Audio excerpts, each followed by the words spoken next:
Mark is talking like he's testing his audio levels to kick off our episode. I am testing my audio levels because I ran in here. Well, actually, you don't know this yet because it releases tomorrow, but when in the Kevin episode, I actually do cut in, like, kind of in the middle of our conversation, so... Okay. We could the way you were saying here. that, it's like, oh, you're testing your audio levels. What's different right now, Danny? Well, today, first to obviously tell the listeners what is the title of this episode, is that we are talking about our second film in our Pixar journey that is actually a Pixar movie, A Bug's Life. And as always with a film, we will always have a guest. And so we have a guest today, Tori Estes. Did I get your last name right? Yes. Yes. Good job. I think when you're on Why is the first time I got it wrong. Yeah, I felt really bad. I felt really bad. No worries. Hi, I'm Tori Estes. I'm currently a graduate student getting my master's in theater history and criticism in Washington, D.C. I have one more semester left and then I will have a master's. So there's that. Nice. You're gonna master the... What's your focus? No. So I'm on a dramaturgy track right now, but I've been back and forth between that and like theater history teaching, sort of back and forth. It's been a lot. To be extremely clear to the listeners, me and Mark knew that already. We were saying that for your sake. Yeah. So don't think we're bad people that don't know what our friends are doing in school. How dare you not know every minuscule part of my life, guys? It's really upsetting. In all honesty, the fact that I know what you're studying in theater is pretty impressive, because like my best friend from high school, who I still like, she came into town to see Nope, and I was like, Michaela, I'm sorry, what exactly is what you're studying again? So like the fact, also though, I think that you're in theater makes it easier for you to remember, and that we went to undergrad together. I feel like most people I know from undergrad who might be in grad school, I would know what they're studying. Right. But people in high school, I don't. We're still friends, but I don't know what you're doing. When I realized, like, to answer Mark's question, I didn't get specific enough. Technically, Restoration Theater, and then jump to the 20th century Brechtian theater. Those are my two main areas of theater. See, well, I didn't know that. So as of right now. Now I what learned got you into Brechtian theater? Honestly, the first show I ever dramaturged when I was at SIU, we talked about Brechtian theater for 800 days.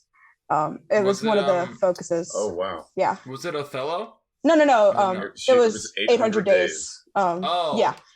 And we talked about Brechtian theater. And I thought you meant like we were working on it for 800 days. Yeah, we were working on it for 800 days. Yeah, it was a long process. That's a lot, but okay. I get, you want to really get your first one right. Okay, so correct, yeah.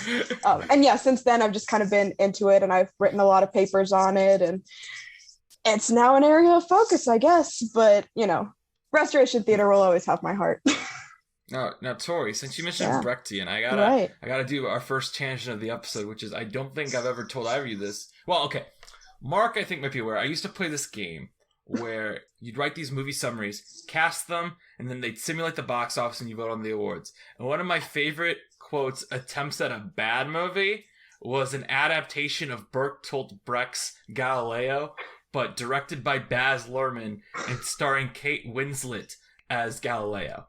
With Leo as, I don't remember who Leo is in it, but Leo is like the person's like, Galileo, you nut job. So it was like, this would make a lot of money because it's Kate Winslet and Leo together again. Right. And it was like Eminem popped up at one point to rap in the middle of the movie about Galileo. Like, because like there's all those poems in Galileo. So Eminem was and it made a fake $140 million at the box office and won Best Costume Design at the fake Oscars. Well, that's my I love that you have this, like, RPG family of, like, making movies. I'm sure we'll keep coming up on this podcast, because there are a lot of things I've done. One of my favorite things I did was, and I always wanted to finish it, was the first film I ever made. The first year I joined that game, I kind of just wrote, like, a paragraph for everything, right? Because it was like, this is just a fun thing to do on the side. And I started really getting into it. So the first thing I ever wrote was a paragraph-long thing called Chuck Norris and Liam Neeson versus the Loch Ness Monster, where it was just Chuck Norris and Liam Neeson playing themselves, a la This Is the End, fighting the Loch Ness Monster. And it naturally got terrible reviews, but did well, because it was like in 2012, 2013, the height of the Chuck Norris meme and Liam Neeson meme back from Taken. So, made money. So I made a sequel called Chuck Norris and Liam Neeson versus the Abominable Snowman, where the joke of that was just I tried to make it like the most obnoxiously R-rated movie ever. Also got bad reviews, also made a ton of money. So I made a third one, which was Chuck Norris and Liam Neeson versus Bigfoot, which was just kind of like, let's see if I can try to write an ending to this complete bullshit I've written up to this point. Same thing, bad reviews, good money. But then, this is what I'm proud of, okay. Franchise is over. But then, someone else playing the game who had their own B-movie franchise called Giant Spiders was like, do you want to do a crossover movie where Chuck Norris and Liam Neeson fight giant spiders? And I was like, okay, but at this point, I learned how to actually play this game and write it really well. Mm-hmm. So what I did was I wrote a very elaborate, like, it was a very long thing where it was a Grindhouse triple feature where the first movie was about Chuck Norris and Liam Neeson. Then that ended on a cliffhanger. And then the second one was about all the other characters who'd popped up throughout these movies. So, like, Samuel L. Jackson showed up playing himself. Salma Hayek showed up playing herself. And the bad guy was Jamie Foxx in this one. Jamie Foxx was a new character. But anyway, so that was really good. Like, that ended up being, like, in people's top 10s of the year because of how much effort I put into it. And then it became, like, weirdly enough, like an Oscar bait franchise for me afterwards, where the next three got nominated for a ton of Oscars and won a lot. Because I also put effort into writing the action scenes. Like, I would write out the choreography of the action scenes in it. And so the other ones were, the other crossover was Chuck Norris and Liam Neeson versus Santa Claus Ultimate Badass, which was another B-movie franchise in it, where Billy Bob Thornton was Santa Claus. And then finally, it was Chuck Norris and Liam Neeson versus The Underworld, which took it back to not being a crossover, but now it was like, because the end of Chuck Norris and Liam Neeson versus Santa Claus Ultimate Badass is that Liam Neeson gets killed by Santa Claus, or the bad guy in Santa Claus, I don't remember who. And so Chuck Norris has to journey to the underworld to save him, obviously. I'm really proud of these movies, and I'm really bummed I never got to finish them, because the end of the last one was that Jamie Foxx unleashed the IP from every other, it was way before Space Jam 2, the IP from every other person in the game into it. And the way I was going to end it is like, he had a rift gate. I'm sorry, this was such a big deal to me, and I want to talk about how it would have ended because I'm never going to finish it, is that he opened a rift gate to the world of the movies. So, like, you know, these characters from all of our movies came in. So, like, the Justice League in the world of our game would, like, come out and fight Chuck Norris and Liam Neeson in the next movie. So then the next few movies were going to be like, they're fighting everyone else's characters in this game because everyone in this game wanted this to happen. But then they're like, how do we beat Jamie Foxx's army? We're overwhelmed. They're like, wait, what if we go through the Rift Gate and set it to movies we've been in? But what would happen is Chuck Norris and Liam Neeson will walk through and they'd enter on the set of Chuck Norris and Liam Neeson versus the final movie. And so they find the Chuck Norris and Liam Neeson who are playing them currently, and they just keep going through the gate to get, like, the ones who are playing them in the scene they are in. And that would be the end, is that, like, all these Chuck Norris and Liam Neesons who, you know, obviously infinitely, they just keep popping up because there'd always be a reality where they're shooting the scene they're in. So multiverse before it was cool. Very much so. This was like 2015. This was before, because I stopped playing the game when I went to college. Really. Right. So. And do they still exist somewhere? These movies? Yeah, actually, I tried to write because the game still exists. I'm not playing this year. My thing with the game recently is I've, I hate to be a little narcissist about it, and if any of them are listening to this podcast, they're gonna be like, Danny, you piece of shit. I know for a fact I am the best writer in the game. Like, it's really just, like, a fact. I'm sorry. Like, okay, that's not true. Okay. I'm the best writer in the game who knows how to synthesize a fun blockbuster. There are other writers in the game who are really good at the drama stuff. There are other writers in the game that are good in general. Like, I'm not saying I'm the best overall, but the reason I say this is because the last year I played, which was during the pandemic, because I went back during the pandemic a bit, I released only 4 movies. Other people are releasing like 20 a year, okay? So I released only 4 movies. Of those 4 movies, I won 10 Oscars out of 22 that were open. Every movie I put out won 2 Oscars at least. One movie won 5. I did not win Best Picture, but it's just that the quality of what I was putting out was like, there you go. And I'm really proud of some of my stuff in there. But yeah, as I was saying, I did try to write a new Chuck Norris and Liam Neeson when I returned to the game, which I was pretty proud of, but that one, in this version of the game, bombed. Because the game has rebooted since high school, so it's like, now it's bombing, so it's like, well, I can't finish it then if there's no actual, like, fake financial reason for me to continue. Mm-hmm. All this to say is, Bertolt Brecht, Baz Luhrmann, when are we going to get that collab in real life? Oh, gosh. I don't know how I feel about that, I'm going to be honest. I would just like to preface all of this by saying when we start talking about anything film related, I'm the one in this group today that does not have a film degree. So, or any sort of focus in film. I was strictly theater. You know who Baz Luhrmann is, right? This isn't just that wasn't me ranting. Okay, good. Oh, no. I'm not just ranting about Baz Luhrmann. I know, like overall things. It's just when it comes to like I'm just saying I didn't actually have any schooling in film. Like so that's just my little disclaimer there. I used to play a game of writing with people who have no schooling in writing, so it's no, I'm kidding. I've never put pen to paper a day in their lives. But yeah, anyway, so Tori, though, tell us about, because this is now just the life updates thing. So we kind of asked you about college, but I want to ask you about your trip. Yes, because I know you just came back from your trip. I did. Yes. I studied abroad in Ireland, all over the Republic of Ireland. It wasn't just a stationary place. Went from like Cork to Dingle to Dublin, all of that. And it was an Irish history course and an Irish theater course that was like together. And it was an amazing experience. It was a lot of work and a lot of late hours in very weird time zones. But I'm about to ask something that could be incredibly stupid because I'm not sure if this person is Irish or Scottish. Okay. And hopefully he's Irish. But did you study, I know not history, but Martin McDowell? Is that how you say his name? We did not study that, but yeah. You know who he is? Good. Cool. Yeah. I was just wondering, I should Google right now if he's Irish or if I just said something offensive. No, you're good. You're good. Did you say McDonough? Yeah, McDonough. Oh. He is said Irish. McDowell, and I thought you were confusing him with Malcolm McDowell. Malcolm McDowell. Never mind. My brain went on a journey. Anyway. I was just wondering if he was considered, I guess he's not history yet because he's still writing stuff. But, yeah, ours was more up until the beginning of the 20th century when like the official, like when Ireland officially got its independence and all of that. So have you seen, obviously this has nothing to do with your trip ever to Ireland, but have you ever watched The Secret of Kells or like those animated movies? Yes. I got to see the Book of Kells. Oh, so that's cool. That's really cool. It was really, really cool. I mean, it's only like they switch the page every day and, no pictures, and you've got like 4 security guards ready to like tackle you if you remotely touch anything. But relevant to it is relevant to this podcast. It's also relevant to my other podcast. Mark is the only person in this Discord right now who has not seen Taika Waititi in person. It's one of the happiest moments of my life. I would just like to say that. The man is a legend, and I cried. I'm not going to lie, I did. To be clear, as far as I'm aware, neither of us have actually met Taika. We've just been in the same space. Been in the same environment. We've laid eyes on him, not a screen of him. Yes. I cried. When I saw him, I cried. I was shaking and sobbing. Oh, yeah.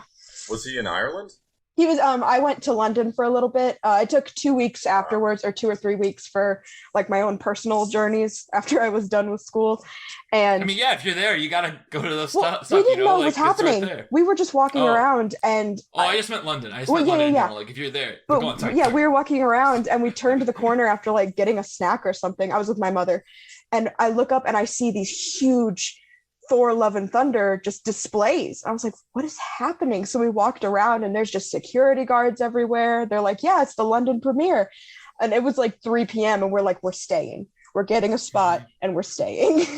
So that's what we did the rest of the month. Did you see anything besides Taika? I know Natalie Portman was at that one. Natalie Portman. Anyone else was. Tessa Thompson was there. Tessa. Yes. Oh, she is a goddess and I love her. I love her so much. And beautiful as always. She's never not. But yeah, I think those are the main 3 that were there. She had a role in Thor 4. Yeah.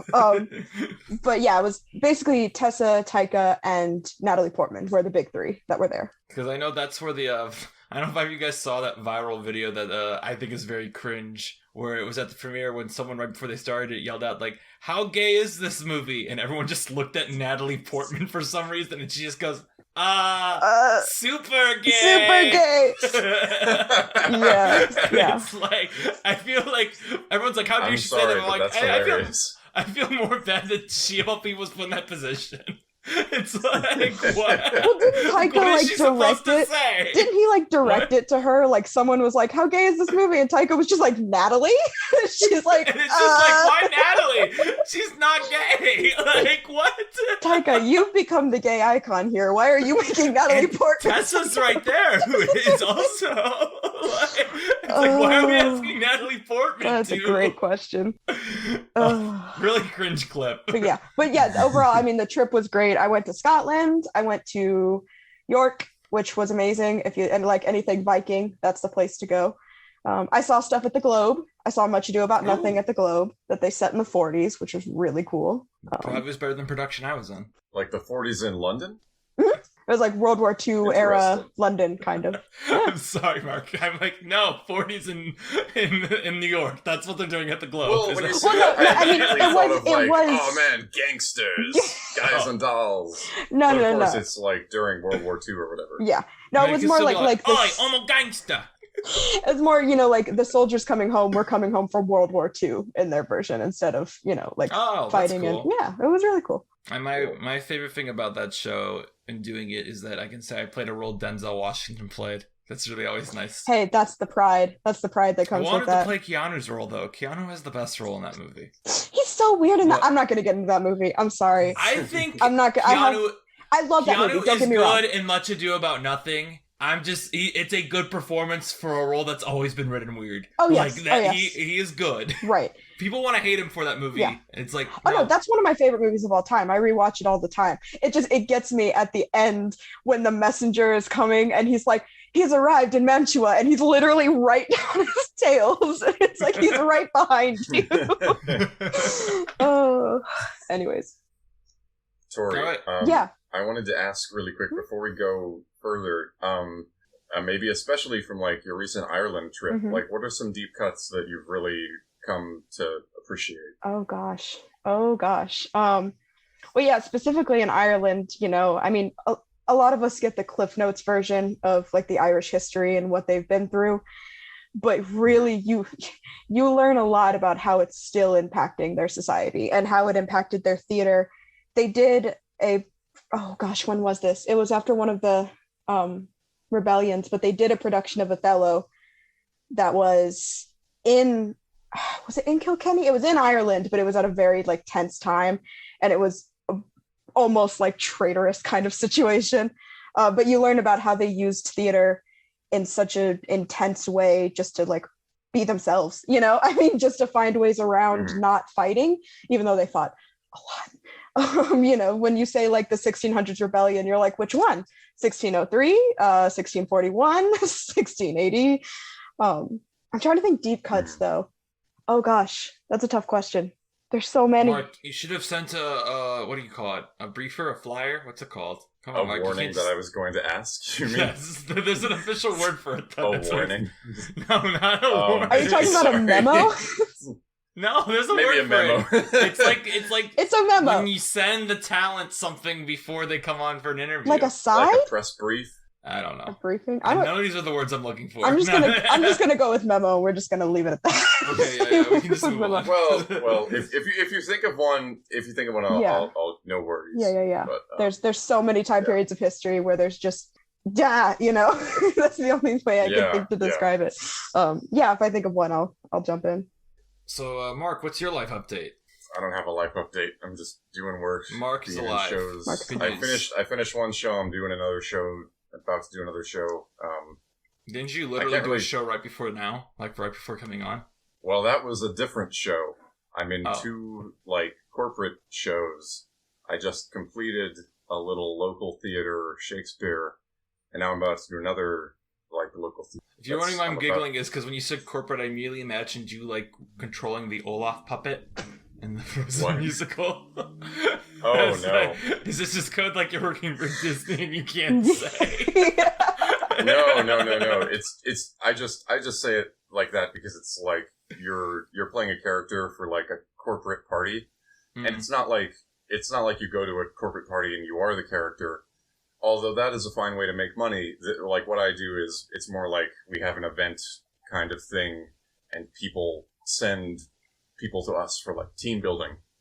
And then they go to they go downtown New York, and we kind of guide them through a series of quests and things like that. It's not like the Stranger Things experience. It's kind of its own thing. So you don't work for the mouse. I don't work for the mouse. Not yet. Can you imagine? Like, it's crazy to me that, I know a lot of actors who are like, just kind of taking whatever jobs and stuff like that. And at any moment, one of us could work for the mouse. And we'd be that person that, we have to cancel this podcast and work for the mouse, because then you become affiliated with the company of... No, exactly. It's or we crazy. at least have to add a disclaimer where you're like, this does not reflect the opinions of the Walt Disney Company. The intro is just going to have to be like, I'm Danny Vincent, and this is redacted.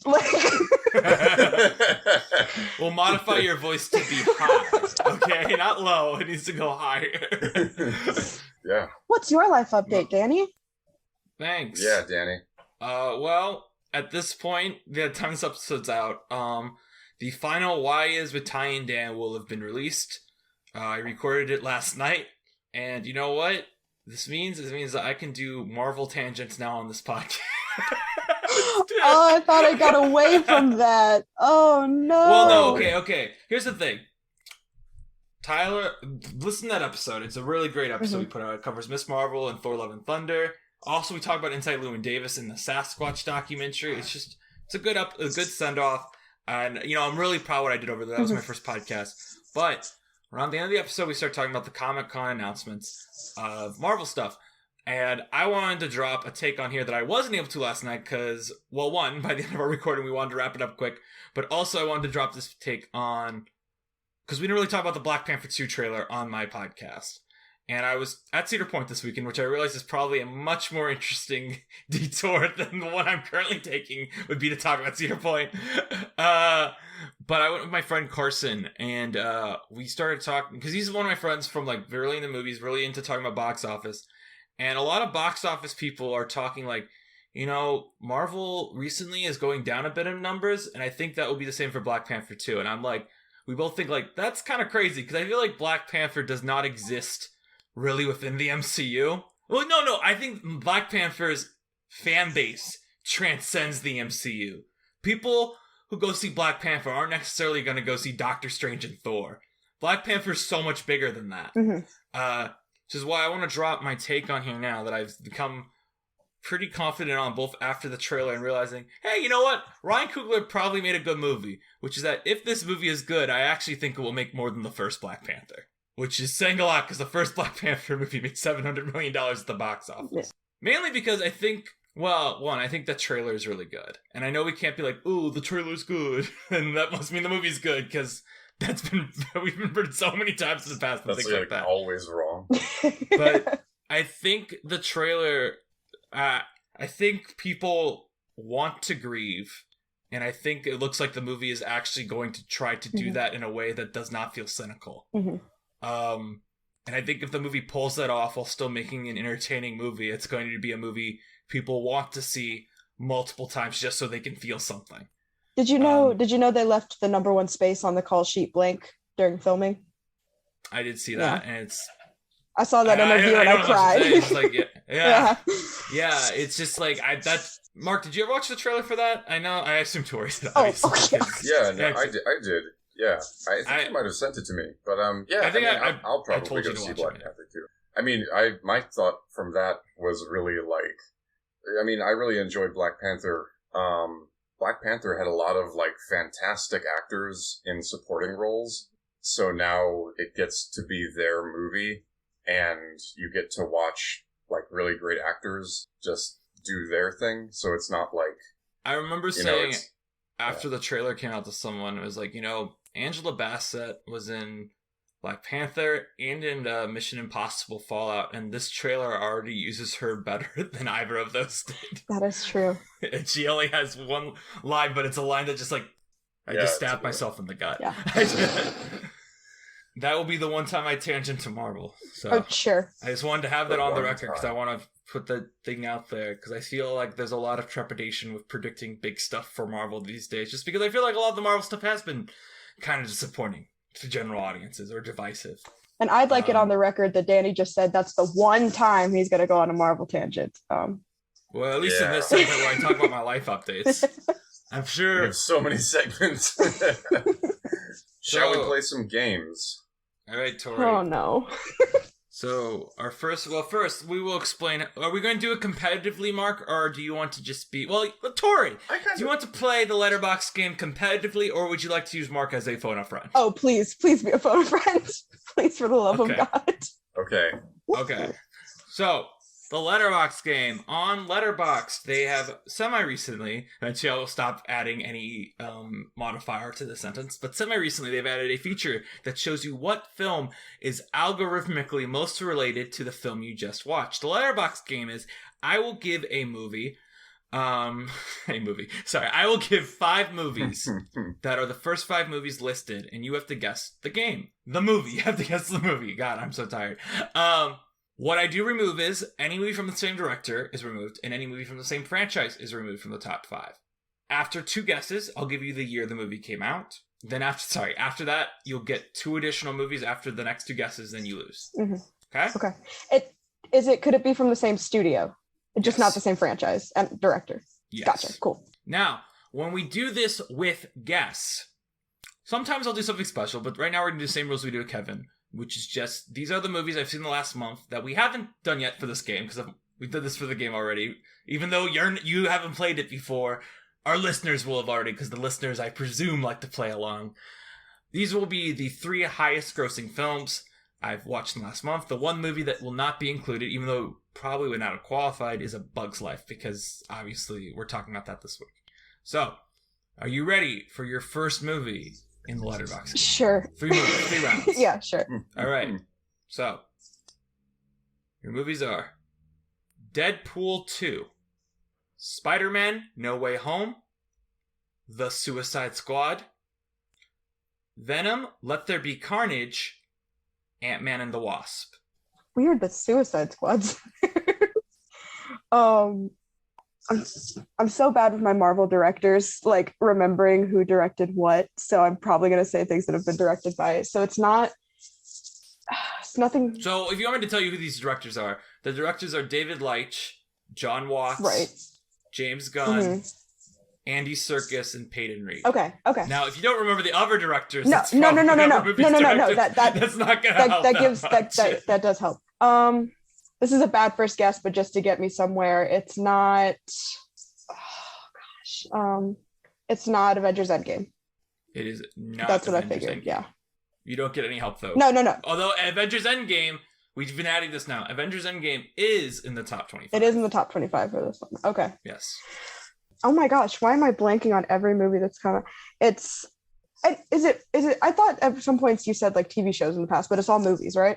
It can be a TV show, but what I will say now is that if a TV show is one of the options, I give that disclaimer at the beginning. Okay. So you can assume it's not a TV show. Gotcha. Fair. Also, I did say you are getting the 3 highest grossing films. Yeah. So that you've watched. TV shows don't make money, as far as I know. That's true. That's true. You did say it. I'm sorry. I was already thinking ahead. You're okay.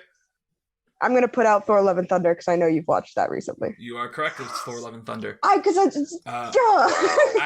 Okay. So we haven't reached the MCU movie yet on this. So dang it. I realized actually as soon as you guys were like calling me out, like, oh, we're not gonna talk Marvel, I was like, oh shit, I have this lined up. No, but that helps me because I'm more Marvel inclined sometimes, so that's good.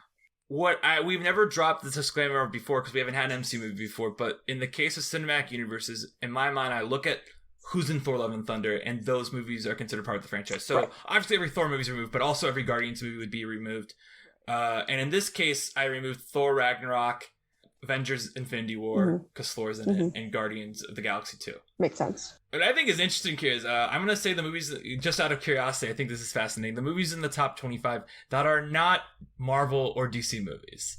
I think this is just an interesting thing, is Thunder Force, which would have been your number 7 if you made it that far. Like, that would have been your 7th movie you got after Justice League, amusingly enough.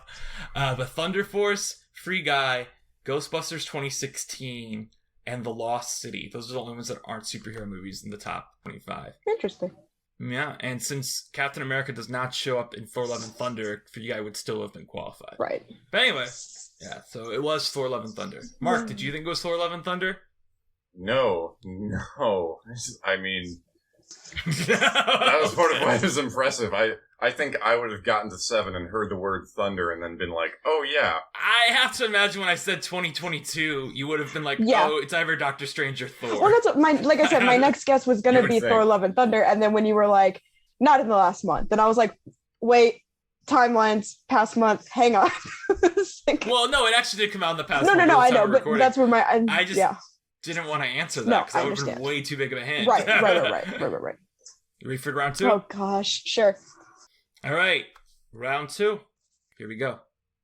The Lego Movie. Wreck-It Ralph. Ice Age. Finding Nemo. How to Train Your Dragon. First guess is Kung Fu Panda. No, and Kung Fu Panda is not in the top 25. Dang. Okay. Could you? I should rewatch Kung Fu Panda though. That's a movie Yeah. that's always been like on my rewatch list because I have not seen it since I watched it so I could see Kung Fu Panda 2 in theaters. I don't need to rewatch 3 because I saw 3 in college and I was kind of like, it's okay. But I think I'd like the other 2 more now. You know? See, my instinct wants to go towards a Lego movie, but if it's only one on the list, there's only one Lego movie on the list. I don't think that's Well, Lego. If I said the Lego Movie, that means Lego Movie 2 and Lego Batman are right. automatically That qualified. makes sense. And technically Lego Ninjago as well. But why would I watch Lego Ninjago? Valid point.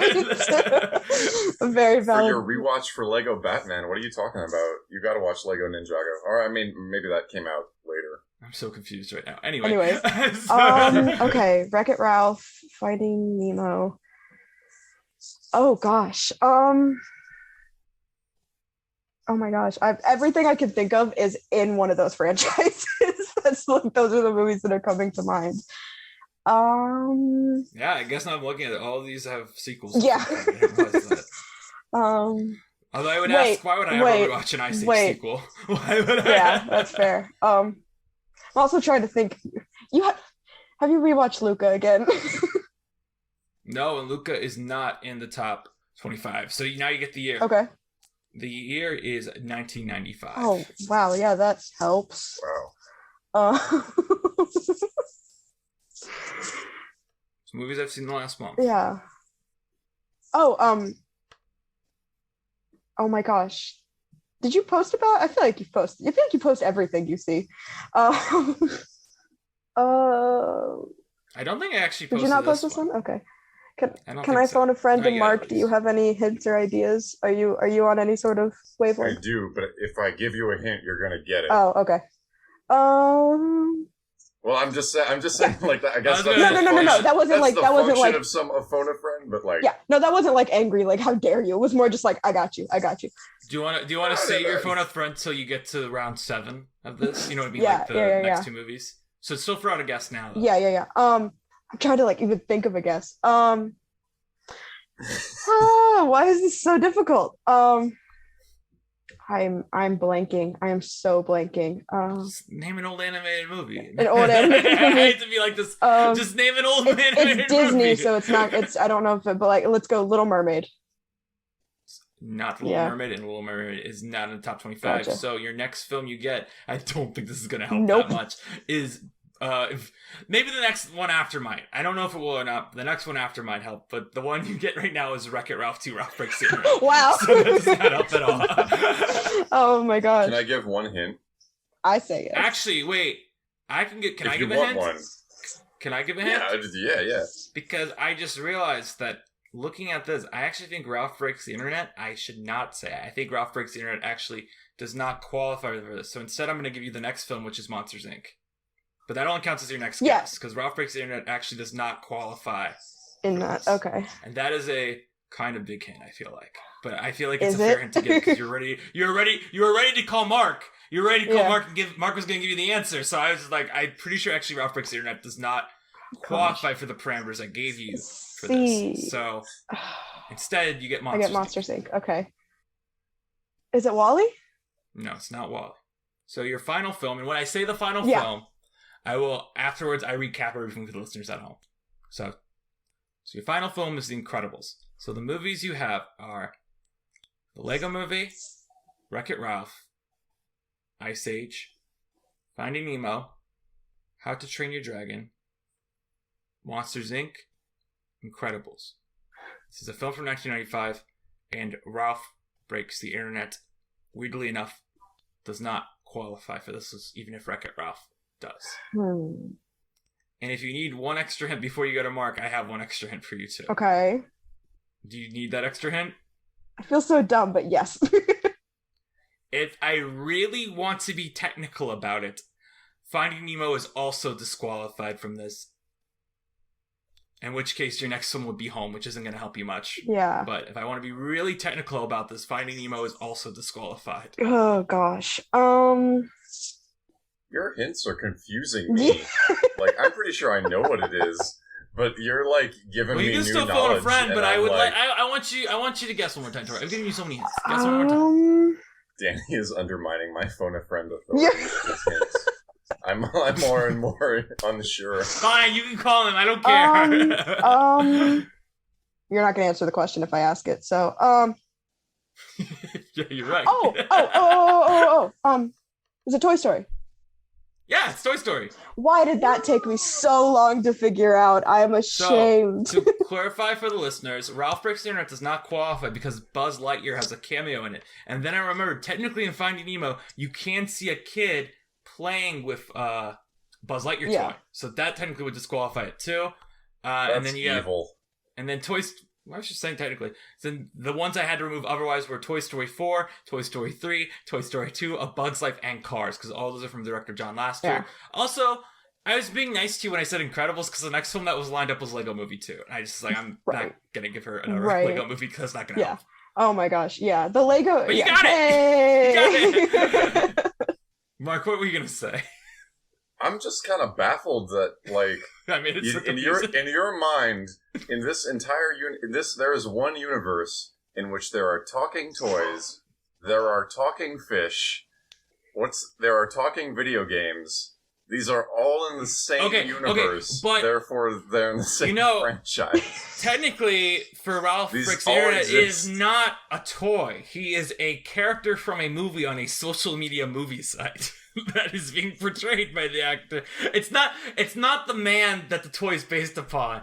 It's the online browsing game that is based off a toy that is based off a movie. Can I ask what your hint was going to be, Mark? I had two hints. So the first was all of these movies were CGI animated, or computer animated. And the second hint was going to be, you asked at the beginning, can it be a movie from the same studio? And I would have just reminded you about that. Yeah. And I think that would have although I think you were like getting there with Wall-E. Mm-hmm. But, the only reason I threw out like a specifically Disney movie at any point was because I literally had no guesses in my head. Like I was like, I know what studio we're leaning towards. I know exactly what studio. I can't think of anything in my brain right now. All right. Yeah. So now it'll be round 3. I will say very conveniently for this, I will not have to jump around. Well, technically, this is here. I won't have to do that. All right. So, all right. You ready? Sure. Sonic the Hedgehog.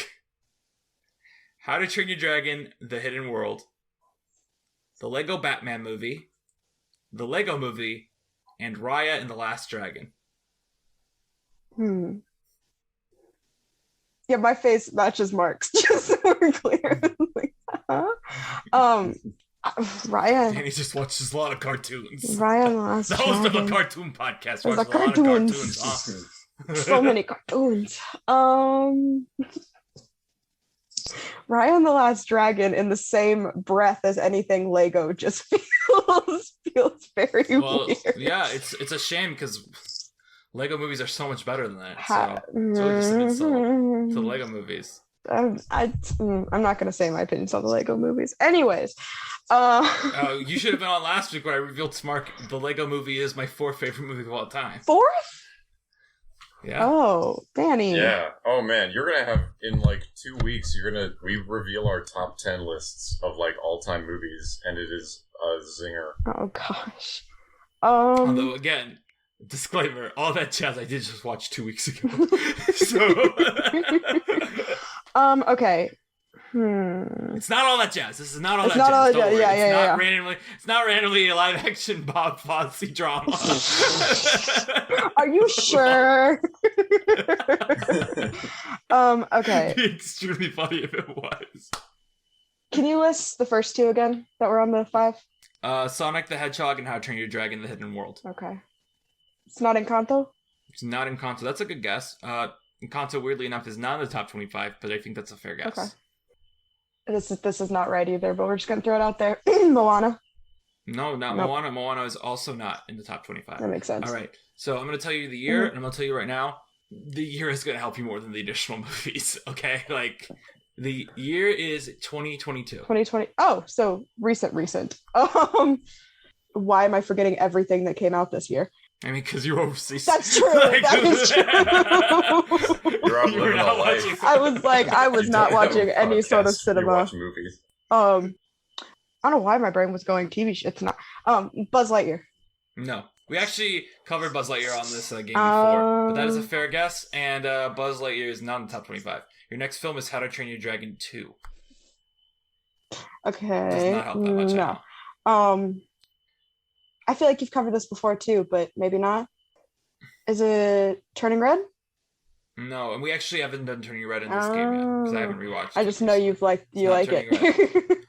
All right, so I will give you the last film, then I need to reread all the films for the listeners at home. Okay, so the last film is Spider-Man Into the Spider-Verse. Wait, let me recap them. Okay, sorry, I had a guess. Continue, please. Sonic the Hedgehog, How to Train Your Dragon: The Hidden World, the Lego Batman movie, the Lego movie Raya and the Last Dragon, How to Train Your Dragon 2, and Spider-Man Into the Spider-Verse, and it's from 2022. Is it the Chippendale movie? That's a fair guess too. It is not. Mark, do you want to hazard a guess? I guess. Between Lightyear and the Chippendale movie, those are both where my brain was going too. All right. So well, I have to think of other movies came. Oh wait, actually, I might. The Bad Guys. No, oof. Mark is wrong too. Now I will reveal it by giving a. I will still say it. So I want to say the hints I would have given. I would point out that most of these are sequels. I would point out to Mark that we've talked about this movie on this podcast before, and Tori, if you're up to date, the episode we talked about this is already out at the time of this recording. And I'd point out that a month ago was July 4th, which means any field trip I went at work in July would have been in the last month, which means this is Minions: The Rise of Gru. So I'm not gonna lie, I forgot the Minions movie came out. I'm gonna be completely honest with you. I did have to remove the first Minion movie in Despicable Me 2. Weirdly enough, the other Despicable Me's are not at the top of the list. It's only Minions and Despicable Me 2. Right. Despicable Me 1 comes in at number 12, and Despicable Me 3 comes in at 23. So I don't understand that part of the algorithm. Right. And I also thought this was tough because, weirdly enough, there's no Illumination film up here. You still got Toy Story, so there's nice that. Try. Yeah. I mean, those were all very good guesses. My guesses are usually not good. Yeah, I thought the Encanto guess was very good. Yeah. And when you said Chippendale, I was like, oh, that's a really good guess. Like, now I'm curious what Chippendale's algorithm. Well, okay, here's the thing with Chippendale. I'm not going to look it up, but if Roger Rabbit is in the first 5 on that, that's really weird. Right. You know? Now I'm just going to look at Roger Rabbit's on it. But, Mark, you can start your game if you'd like. Well, I look up the Chippendale movie. So my game is Game of Lists. And earlier episodes it was a game where we tried to like. All right, cutting you off. Roger Rabbit's not in the top 5 for Chippendale. What the heck? Sorry. That's why I'm like the Letterboxd game is like it must have like layers to what is going on and what it recommends you. Roger Rabbit is number 9. Do you guys want to know what the 5 for Chippendale are out of curiosity, or should we just save it for another episode in the future? You guys have rewatched Chippendale. I feel like you have, since you brought it up, you have to mention it now. Alright, so the top 5 would have been Scoob, Tom and Jerry, Hoodwinked, Emperor's New Groove. I feel like that one makes sense. And the third SpongeBob movie. And the runners up are Spider-Man Into the Spider-Verse, which I feel pops up for every animated movie. And Teen Titans Go to the Movies. I feel like Teen Titans Go to the Movies and Emperor's New Groove are the only 2 that make sense here, really. I was like, why? I guess Hoodwinked I could see. Hoodwinked would have actually been the reason I guessed Chippendale, because it has a similar vibe. I guess Scooby makes sense because it's a mystery. Sorry, Mark. Alright. So, whatever. Game of Lists, it has been that I pick a list of movies and then we guess where movies are on that list. Right now, I'm more like I just pick a list of movies and then I ask questions that I want to about that list. Okay. So, this week, we're talking about Bug's Life. Bug's Life is partly an adaptation of The Magnificent Seven, which is itself an adaptation of Akira Kurosawa's film A Seven Samurai. Akira Kurosawa also directed 3 films which were set in Japan, but they were influenced by Shakespeare. So, that's what I'm bringing in today. Yes, we got there. It was a little bit of a roundabout thing, but that's where what I'm bringing in is the list of Kurosawa's Shakespeare adaptation. Is there really a list that like outright says, here are the 3 films? It's a list on Wikipedia. It's like, hey, 3 movies. Look, Danny, you're really committed to the name of my segment. I am much more committed to, like... I'm gonna open up my Wikipedia username and add an article. List of Kurosawa Shakespeare adaptations. It's gonna be 3 movies. Sorry. All right. So, Danny, you have found the first question. You don't have to pick the names of the Kurosawa movies, but which are the 3 Shakespeare plays that he adapted? And we gotta choose if am I up on a front or am I competitive? Tori, well, that's up to Tori, but I will say that I tailor these to be not, like, obscure. Mm-hmm. So, we can do like, competitive. For example, this one, if you could, if you can name 3 big-time Shakespeare plays, then you'll be pretty all right. Okay. And if you have, like, that level of knowledge, I'd say you'd be pretty good with Do we get a point each for each one we get right first? The points, yeah, I'm gonna give you points. Don't worry about how. Can I give the first one? You can give the first point. No, can I get the first one? Because I know the answer, unless Tori wants to cut me off and say it first because she's the guest and she can do that. Danny, you're so gung-ho. Oh, okay. After that one, I'd actually be lost. I only really know one off the top of my head. I'm going to go basic of basic. Sorry if either of you like this one, but Hamlet. Correct. I didn't know it was Hamlet. What's the Hamlet one? What's it titled? Hamlet is The Bad Sleep Well. It's Hamlet set in an office. Oh. And it's also based on... I had no idea that existed.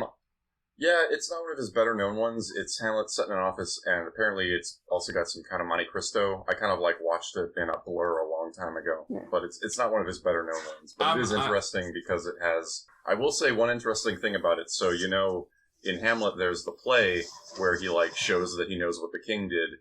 In The Bad Sleep Well, I think what happens is someone is like thrown out of a window in this office building. Yeah, I think that's what happens. But so they bring out this giant cake of the office building, and there's like a red rose on the window where the guy got thrown out. So, yeah. Also, no disrespect to Hamlet by any means. I just am so sick and tired of reading it as a theater historian. I've about hit my limit of how many times I've had to read Hamlet. All right. No, we're all there with you. So I'm really glad Tori guessed. Got 2 more. Really glad. Well, I'm gonna say the one I know, but I'm preface it with saying I'm really glad Tori guessed Hamlet, because if she'd guessed Macbeth before I could say it, I would have been so mad, because that's the one I know. Throne of Blood is Macbeth. It's correct. Throne of Blood is Macbeth set in samurai times. Now, Tori actually got probably the most obscure one on the list of films that he adapted. And I don't know the next one, so now we're just going to be guessing Shakespeare plays. So I mean, you kind of got with the plays that he pulls from. Mm-hmm. Just you got the kind of the theme here. What's the third one? What's a big Shakespeare play? I've been reading so many comedies. I'm trying to think back to the tragedies. I don't. For me, this is a mainstream Shakespeare play, but I don't know if it's the same for everyone. King Lear. Oh, right. I knew King Lear. Oh my gosh. I did know too. Okay, wow, yeah, because I've seen that one. King Lear's the only one I've seen. I've seen the King Lear adaptation. Sorry, go on. Yeah, well, so yeah, you got the obscure one and the King Lear, which is Ron, which means I'm so mad that I said I only knew one. I'm so because I've seen Ran. Yeah, those were the 3 movies that Akira Kurosawa adapted from Shakespeare, which were Hamlet, Macbeth, and Ron. Throne of Blood, The Bad Sleep Well, and Ron. King Lear. King Lear, that's right. All right. So, next question. Of these movies, which at the time was the most expensive Japanese film ever made? Are we doing this where we both lock in our guess and you just say which one of us is right? Man, I don't know. Talk about it. If you win, what do you get? Like, I'm gonna clap for you. Saying I know more about movies than Tori, who came on here immediately prefaced everything with, I don't know. I was gonna say that's just like that's like kicking a puppy and being like, "Yay, get out!" Well, I'm like, I don't know. I hate being tied to the title of the game. Really, it's just I want to slowly morph it into like how can I tell people about Japanese film history through trivia. Then we're finding the inroads. But anyway, of these 3 adaptations, which was the most expensive Japanese I'm pretty sure I know, so I want Tori to guess. So unfortunately, I don't know much about like Japanese movies, but I'm going to go from the Shakespeare side of things and say that I feel like the 2 that people would immediately guess would be is Hamlet and Macbeth, because they're really, really popular. And I mean, King Lear is too, but I feel like out of the 3, that's the one that people who don't know Shakespeare maybe can't name as well. So I feel like it's a weird throw-in loop. I'm going to say King Lear, or whichever one was was that the... You said King Lear was... Wait, what? I thought your logic... Sorry. No, I'm going backwards in the fact that like I feel like Hamlet and Macbeth is what you would expect the answer to be. So I'm going to do reverse psychology here and go... I don't remember what the Japanese name for the King Lear one was. It's Ron. It's called Ron. Yeah. And I'm gonna say Ron because I've seen Ron. It's a gorgeous movie, and I know it came out at the end of Akira Kurosawa's career, pretty much, where he had a blank check for a lot of things, and a lot of foreign investors too that were willing to pay for it. So I'm gonna go with Ron as well because I've seen that movie and it's gorgeous. Ron is correct. Ron has full-scale battles with like multiple armies going at it with all live extras. And also, I chose this list because of how you would reason things out with Shakespeare knowledge. It's totally not about, like, Japanese film knowledge. But that said, if you've seen Ron, you would probably instantly know that's the right answer. I'm going to go watch these movies now. You guys have given me some reading, or some watching I need to watch Throne of Blood still. I actually think I kind of wondered if you had seen maybe, like, Throne of Blood, as it's something, it's kind of like, oh, you just, like, watch Shakespeare adaptations. I've heard of it, but I've never watched it. But I knew of it. Yeah. So, my last question is kind of deviating, but it's still talking about lists. So, we're going to go back to Rotten Tomatoes for a moment. They have a list of the highest rated Shakespeare adaptations. Ron is number 2. What is number 1 of all Shakespeare adaptations? I'll give you a hint. Number 1 is not Laurence Olivier's Hamlet. Good, because that wasn't good for the guess. Well, it's just something people think about. Can I throw out my guess right now? Yeah, sure. Yeah. I'm going to go with, because I actually think this might be wrong, because it might be too popular to be number 1, because that's really how it is. If some movie's super popular, it actually has more of a chance to have negative people. But I'm going to go with original West Side Story. Like the original West Side Story, because that was, sold as its Romeo and Juliet adaptation. So I'm going to go with that. That's interesting. That's not my answer, but okay, so that's not the answer. So, that's not the answer. Let me change it. Well, no, I mean, that's interesting. It's interesting how you reason that, because that's kind of like a deep adaptation. This is like Shakespeare adaptations, if you know what I'm saying. Oh, okay. Well, no, in that case, if you told me that, I would guess something else. Can I guess something else then? Because I assumed you meant any type of thing, because Ron is... No more guesses. You're done. You're muted for the next 5 minutes. No, you have another guess. Okay. Well, Tori, you can guess first if you want. Well, you know what? No, I'm going to go wacky, and I'm also going to shout one out to Tori and say, you know what? I think it's easier to get positive grades on a comedy than a drama, and I think that most people do look at Branagh's Much Ado as the gold standard of that play, so I'm going to go with Branagh's Much Ado, being pretty well aware that I'm probably wrong, but YOLO. YOLO. Wait, can I change it one more time? I'm sorry. I'm stupid. I forgot that Branagh made a Hamlet. I'm going with Branagh's Hamlet. I'm good. Tori, do you want to reason anything out here? See, I'll give you a hint. You're basically choosing the most well-reviewed Branagh movie. Yeah, that sounds about right. I'm gonna see. I think. Can you tell her what the Branagh movies are? In case no. I know. Them? Oh, yes. You know them? Okay. Sorry. I love Kenneth Branagh. See, I want to go where you're going, Danny, and go with Hamlet, but I'm also kind of thinking of he did an Othello, which was really, really, really good. Oh, but Much Ado is... See, that's actually not where I'd go. My runner-up personally right now is Henry V. Henry V, yeah. That's my runner-up, because I feel like that'd be one that people at the time were really positive on because they were surprised by it, because it was his first one. So that'd be my runner-up to Hamlet, personally. You know what? This is my bizarre phone a friend, even though I'm competing against you. I'm going to steal your original, and I'm going to go with the Much Ado. Okay. Although I do think the tragedy might be more likely. Go ahead. Well, a very, very good reasoning. So Hamlet is number 3, Kenneth Branagh's Hamlet. Then Ron is number 2, and the number 1 was Henry V. Oh, that makes sense. Because I do think it's very much that, like, we're surprised by how good, like, you know, like, it's the arrival of a new talent type Right. of thing. That makes sense. It's all right. I still wanted to go with Yeah. Hamlet. No, I understand completely. It's fair. But yeah, thank you guys for playing the game of lists. Tori, you won. Yes. So, Thank you for all going right. for Shakespeare. That made me sweat a little less. No, I'm not gonna like give you some nonsense. No, I know. I'm trying- I know. All right. So Do you wanna- we have now reached our topic of conversation. It's A Bug's Life, the second film by the Pixar Animation Studios. Now, Tori, before we really get into the movie, we want to ask you, what is your experience of Pixar as a whole? Not really, what is your takes on Pixar? We're not asking, like, what's your favorite Pixar movie? We're asking you, like, what are your takes on just them as an entity in culture and in your life? So, More your life. Yeah. So it's really weird. I watched a lot of Pixar movies when I was really, really, really young, and I still watch a lot of them, but I unfortunately kind of switched over to Disney at some point in my childhood and started watching a lot more Disney movies. I don't know if that was a choice in my house. I don't know. I just know that I watched a lot of Pixar when I was little and then kind of switched. But then once, you know, the merging kind of happened, then I definitely was back on the Pixar train. I never stopped watching Pixar movies. My focus just kind of shifted. But yeah, Pixar will always be like the introduction to animated movies from my childhood. Like some of the first movies I ever saw as like a human on this planet were Pixar movies. And do you remember like maybe what those first few were? Oh, well, and I was, because I'll talk about it when we go to Bug's Life. Was actually the first Pixar movie I saw was Bug's Life.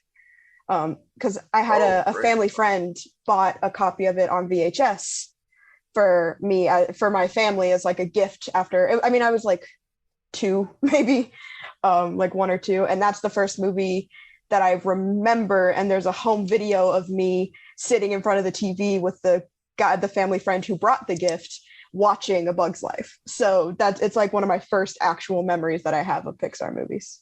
And when would you say you got off the Pixar wagon? Just out of curiosity, like, I know you won't really know exactly, like, but when did you like stop, like, because you said you switched over, so at some point you were like, Toy Story's just okay. Yeah. You know what I just assumed. Yeah, like, you know, yeah. like... I mean, I think it was somewhere around when so many Toy Story sequels were coming out. I think my brain was just like, I get it. You know, like when were so many? Wait, what do you mean? No. I mean, so like I think like 2 came out, and then 3, and by 3, my brain was like. 3 came out like 10 years later, though. But I'm sorry, that's why I'm confused. I'm like, what? Yeah, 10 years later, Toy Story came out before I was born. The first one. Okay, so you're saying you got off the board around Toy Story 3. Around Toy Story so 3, like I would probably say like okay, that's why I was middle just confused. school-ish, Okay. probably maybe a little sooner, elementary school, kind of. That's fair. So yeah, okay. I also figure you're way younger than me, so it's one of those things where I'm like, what? I'm like, what are you talking No, Bug's Life came out the same year I was born. Okay, that's why I was like, what are you? No, my time frame is a little different. It's okay. It's okay. No, Sorry you're about good. that. You're good. So I assume that's why you wanted to come on for this movie. Then was that story you just gave us? But is there any other reason you particularly wanted to come on for A Bug's Life? Yeah, I after rewatching it, you know, I know we're going to talk about this, just to analyze it from the reasons of, because I was listening to like the first couple episodes of the podcast, and I know Danny, you were talking about trying to figure out your journey of your life through Pixar and how that connects, and especially with horrible people in Pixar, you know, and what has come out about it. Yeah, you got to acknowledge it. You got to acknowledge the history. Going through that and seeing, you know, you said like, is my entire love of these movies built on something like that, you know, like unfortunately by these bad people. And I kind of went through that with this movie of rewatching it, and there's so many moments that I was like, oh, just uncomfortable. But then I would remember why I loved it so much as a kid. And its, you know, relevance to current events, which I'm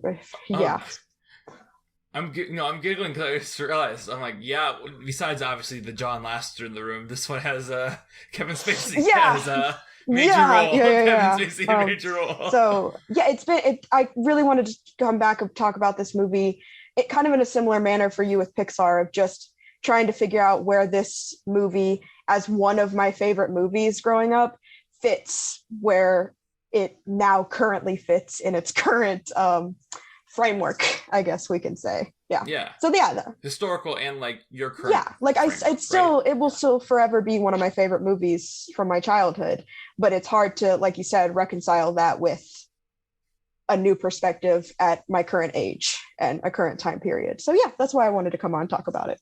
See, we have an outline, and I know once we get past this next question, we're really not going to be following this outline. But since you've kind of already answered our next question as to how we first encounter it, Mark, how did you first encounter A Bug's Life? Oh yeah, I want to dig into all that, but so brief. My first encounter, it was probably, I don't know if it was like the first thing I saw, but it was definitely one of those first collections of VHSs that we had around.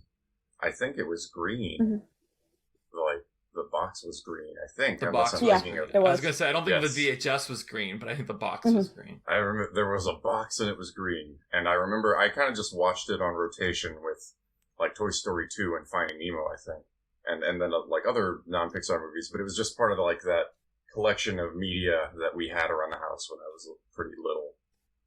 But it probably is more in my life than Toy Story was, just in the flow of things for whatever reason, because I have much clearer memories of Bug's Life than Toy Story. So yeah, that's it for me. And this is all like, grade school, kindergarten mark. That's where I'm at in my life. I have something to add, but what about you, Danny? The weird thing about A Bug's Life to me is, I don't know if we owned the VHS tape. I feel like I remember seeing the VHS tape. Maybe we just had like the case and we didn't have the VHS. Or maybe we did, I just didn't like it. Because I have like no memories of what. I know I watched it as a kid, definitely, because you watch every Disney movie as a kid. And I know whenever I rewatched this, I tried to do a project similar to this around the time Incredibles 2 was coming out, because if I remember right, Incredibles 2, I believe, is like their 20th feature film, and I thought it'd be cool to like go through it all. And I made up the Finding Nemo. So I remember when I did it that time, I was like, I have vague memories of sequences in this, but I cannot connect it all. And even watching it now, I'm just like, yeah, I kind of remember this movie from a couple years ago, but trying to remember any childhood stuff with this is tough. Because one, I was a Toy Story kid. As we said before, I tried to change my name to Buzz when I was in T-ball as a kid. Why would I bother watching A Bug's Life when I had Toy Story and Toy Story 2? Like, that is literally like my childhood thought on that. Is like, why even bother? To me, the most memorable thing about A Bug's Life is the joke in Toy Story 2 where Heimlich walks out like, yeah, we're here for A Bug's Life too. That is the most memorable part of A Bug's Life to me. And it's because it's not in A Bug's Life. Oh, and the other thing that's really memorable to me, and we might cover this down the road on a separate episode, but going to Disneyland as a kid when I was like 7 and going to their Bug's Life ride where like the bugs crawl under your seat at one point. We do intend to have an episode where we cover like all the Pixar attractions at Disney World. We don't know exactly when we're going to slot it in. So we'll probably talk about that more whenever we find a bootleg of that. But obviously I won't have the sensation of the bugs crawling under my butt. Right. So, or the stinger in the middle of your back. Oh my gosh. So maybe that, honestly, because I went to Disneyland when I was 7, and like I was still, already watching Toy Story and Toy Story 2 at home, but I feel like probably that kind of like sealed the nail in the coffin of A Bug's Life to me, was that traumatic experience at Disneyland. Oh my gosh. Yeah. But yeah, I'm not big on A Bug's Life. I either tried to memorize or honestly, like the film itself, I don't think is that good. And we'll get more into that. This is pretty easily like rare Pixar movie that does not even hit a 3 out of 5 to me. Personally, I find it boring first, but yeah. We'll get more into that when we actually talk about the movie. But Tori, you had something you want to say about? Yeah. Anyway, just about the reasoning of it being one of my like favorites in my childhood was, and I won't go too long into this tangent, but growing. Go ahead. You'll never get to go on a tangent again. Go ahead. Growing up, like my mom was a stay-at-home mom. My dad worked all the time, and like I was really close to my dad, but I spent so much time with my mom, and love my mom, super close. We're great. Nothing disrespectful there. But like a lot of my like bonding with my dad has always, even to this day, has always been through quotes and movies. Like we watch a lot of movies together. We watch a lot of TV together, and our like comebacks to each other will always be movie quotes. And since I was old enough to talk, A Bug's Life has been one of those movies that we quoted all the time. And after I was rewatching it for this, I realized some of the obvious ones, like I grew up with my dad always being like, I'm the only stick with eyeballs, like all the time. But the one that I forgot was from this movie is every time one of like me and my dad will be like, oh, shut up. We'll be like, shutting up. Like that is something we say to this day that is from that movie. So that's kind of that moment of like, that's one of those bonding things that I have with my dad. And since I didn't have that a lot with him working, that's kind of another factor into it. Was like a movie that even when I was a little older, I could always say, could we sit down and watch A Bug's Life? And he'd be like, yeah, sure. So that connection kind of comes in there as well. Yeah. I totally agree with that. It's such a quotable movie. And I think it's one of the first. Well, it's maybe you grew up with it. Sorry, I what you're saying is true because that's like the type of thing that comes in. But sorry, go on, Mark. What were you gonna say? Because when we talk about Toy Story, you were like, it's quotable. I'm like, what are you doing here, Mark? You're I rarely quote Toy Story. I quote Bug's Life every day of my life. Okay, sorry. I'm not. I'm more like Mark. You can't. Can they not all be quotable? You uncultured swine. Oh man, what if we just talk to each other in Pixar quotes? Anyway. Well, if everyone's super, no one will be. What is that from? Well, let's see. It's about supers. So, what do you think it's from? Oh, yeah, Incredibles. All right. Great. Right? Let's launch into let's go a little deeper before my brain shuts down.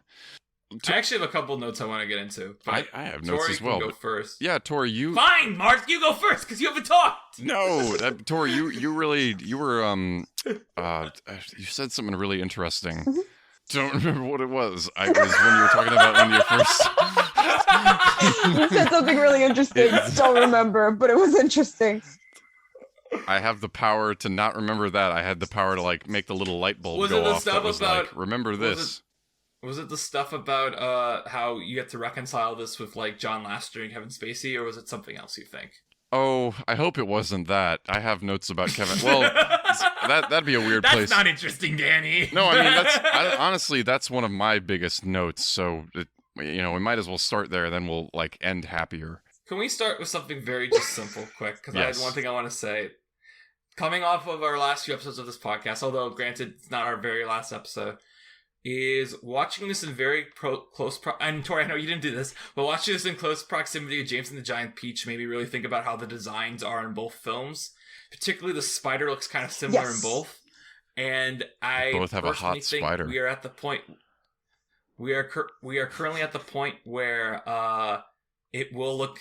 CGI is not really perfect yet, and I think the bugs in James and the Giant Peach look way better than the ones here do, even with the obvious stylistic difference of one of them stop motion and one of them is computer animation. But the reason I want to also bring this up is because when I saw the spider's design, I had this thought, that I had this realization that the one thing I do really remember as a kid with this movie is that I had like a Happy Meal toy of the spider, and this is like one of those really like, it's so weird that I remember this, but it's like a primal memory of like very young, is I'm pretty sure I used that spider for like teething, because I remember the taste of the spider toy, and I don't know why I do. Because I definitely remember chewing on it a lot, so... I'm glad you got that memory, that core memory. As soon as I saw the spider design, I was like, oh my god, that was like a Happy Meal toy that I chewed a lot as a kid when I just chewed toys. That's I don't think there's gonna ever be a better time to bring it up than just open with it, so I figured now is the best time to say that. But yeah. Well, it's funny that you have that core memory with the spider. I had every time that Daddy Longlegs walks across in like Bug City, I get like, oh. You do? Yeah, that's that was like a weird trauma response when I was watching it for this, because that started walking and I was like, oh no, I remember that, and I literally cried like every time that part of the movie came on when I was a kid. It's so creepy. I hate it. Yeah, you like bury that, and then it comes back, and it's like, whoa, man. I think not seeing the face is what's worse. Like it's just this mass. Yeah. Anyway, sorry that I was gonna bring that up at some point, but I didn't know when would be a good time to bring that up. So I'm glad you said something because that was the one part that I was like, nope, nope, nope, nope. Bugs, go away. Well, were you scared of Thumper or the bird? There are a lot of kind of spooky things Isn't in his this name movie. Hopper? Isn't Thumper the name of the the bunny in Bambi? I'm pretty sure this is Hopper. No. Am I wrong? There's the wacky grasshopper. Oh, the His name's whacked Thumper? out one, right? Yeah. Yeah. Oh, I think his I didn't name know that is was Hopper. his name. Got it. I was okay. scared of him. Got it. I thought you were talking about Richard Kind for a second. I was like, what? What is No. scary about Richard Kind then? Go on. I wasn't sorry. scared of the bird at any point, perspective wise. The grasshopper, Thumper definitely got me a lot. I was more scared, I think, overall of Hopper in terms of just villain presence, I think it was just the commanding aspect, especially when it like, I was a tiny little girl, and he's literally carrying around this little girl ant by her head for a lot of the movie, and I'm just like, I'm a small child. Like, I don't like that. I feel like, and this is really interesting, I feel like A Bug's Life has always been like the forgotten Pixar movie. And I remember, and this is very much pre-Kevin Spacey, everything going down there, the one thing that always would be brought up is like, who's the best Pixar villain? And he'd always be like top 3 in conversation always. I think, well, because he does have a lot of yeah, presence. and I think, and we'll probably get to this when we talk about like relation to now and everything, but watching it again in like grown-up Tori is that line that's supposed to be chilling for anyone that's old enough to understand it, of the whole like, those ants outnumber us 1,000 to 1, and the day they realize that, like that line from adult Tori, like that was chilling because it's just so relevant to today. And Mark, is this where we should start talking about? No, save it for later. Is that it? Yeah. I want to Save talk it? about Okay, Kevin that would be a Spacey good as Hopper. transition. And I figured we would talk about it later. I just want to say, like, that was one of those moments where even as today, I still would put Hopper as a high villain because he's one of the most, in my opinion, one of the most like really self-aware villains in terms of he knows what he has. He knows how he controls these people. He knows exactly what he needs to do to get what he wants immediately, no hesitation, and doesn't even think that there's a chance of rebellion because he's gone through A, B, C, and D.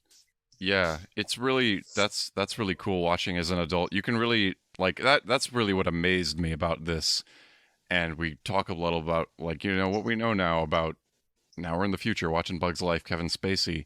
It is animation wise, Hopper is a fantastic villain. It's crazy watching his arc in every scene and the performance, and he's got this outward side versus his inward side, and he's always juggling like how he talks to his brother versus how he talks to everyone else, even when they're in these tight spaces. It's so engaging, as it's such an engaging performance because you see like the stress that he's under all the time. And it's one of those things where, and again, it's like watching it today, it's one of those things where you hate to be like, Kevin Spacey's the best performance in this movie, but then it's like, well, but he is. So like, he can still be a terrible human being and be like, this is well, the best part of I this think movie. Hopper's, and the animation on Hopper is I think great Hopper's too. the one part of the movie that, like, Hopper and his gang is the one part of the movie that's not outdated now. You know what I mean? So I feel like it's very it just feels more relatable. And when he like they threaten to kill people all the time, and then he does kill. I mean, to me, I read it as he kills 2 henchmen for like disobeying him. And they could throw like a cartoony dead foot up in the air to like make that home, but that's kind of how I take that scene. It's such an intense villain thing. If I had one quibble, I would say that I don't know if they go far enough with his fear of birds. Because it would be. I wonder what you feel about this. I think it would be kind of fun to see like a major kind of cartoony shift with him where he goes from being like a tough guy to just being a total wimp. Mhm. And I think he freaks out about it, but he's still kind of like, he's got that tough guy on. Like he should offer his brother to the bird in a panic. Like that'd be funny. You know what I mean? Like that would work earlier in the film. Yeah. I don't know. Sorry, Well, I just envisioned I that agree. scene I in my think it's head. That's what I'm because saying. when they use the fear of birds, it's very much against all of the grasshoppers. So you only see Hopper's reactions like when it would like cut to him, whereas the rest of it was just overall grasshopper fear. And I think it would be a lot more interesting to see like a one-on-one. I mean, we only get that brief moment when he looks up and is like, oh, is this another one of your tricks? And the bird's leering over. That's one of the few moments we get a genuine reaction from him. I will say that death is one of the few that stuck with me as a kid, because like you're legit feeding this like, I mean, it's a bug, but you know, when you get used to the movie, you're feeding this character to a bunch of baby birds, and he's like screaming as he's being lowered towards these. I remember being a kid and being like, "Oh, that's a bad way to go." Like, oof. Yeah. I also like the fact that they. Oh, go ahead. No, go ahead. No, I was going to completely change topics. So I always found it very weird growing up too that they kept one of the antenna, like that they just ripped off his head and they're just like messing with it. As a kid, I was like, "Oh no, don't throw that away." I want to talk about why this movie never stuck with me. And one of them is, I think, it's one of those things where this is an issue with so many movies. I think it's an issue with Lightyear recently, but I feel like a lot of movies assume that you have to like their lead instead of giving me a reason to. I think Flick is really annoying, and I don't think the movie ever gives me a reason to like him other than, oh, he's a loser no one likes. I'm like, yeah, he's a loser no one likes because, like, he doesn't listen to anyone who talks to him. Like he's an outsider because he's choosing to be an outsider. I really don't care about him. Moreover, I think the circus bugs are annoyingly dumb too. That's the thing, is like Hopper's like the one person here who seems like actually fleshed out. But my actual big thing with the movie that I thought all the time when watching it is this starts with a really annoying trope that bad Pixar movies do, and most bad animated CGI animated movies do, which is that, oh, we're making a movie about bugs, but actually their society is literally just ours, but with puns.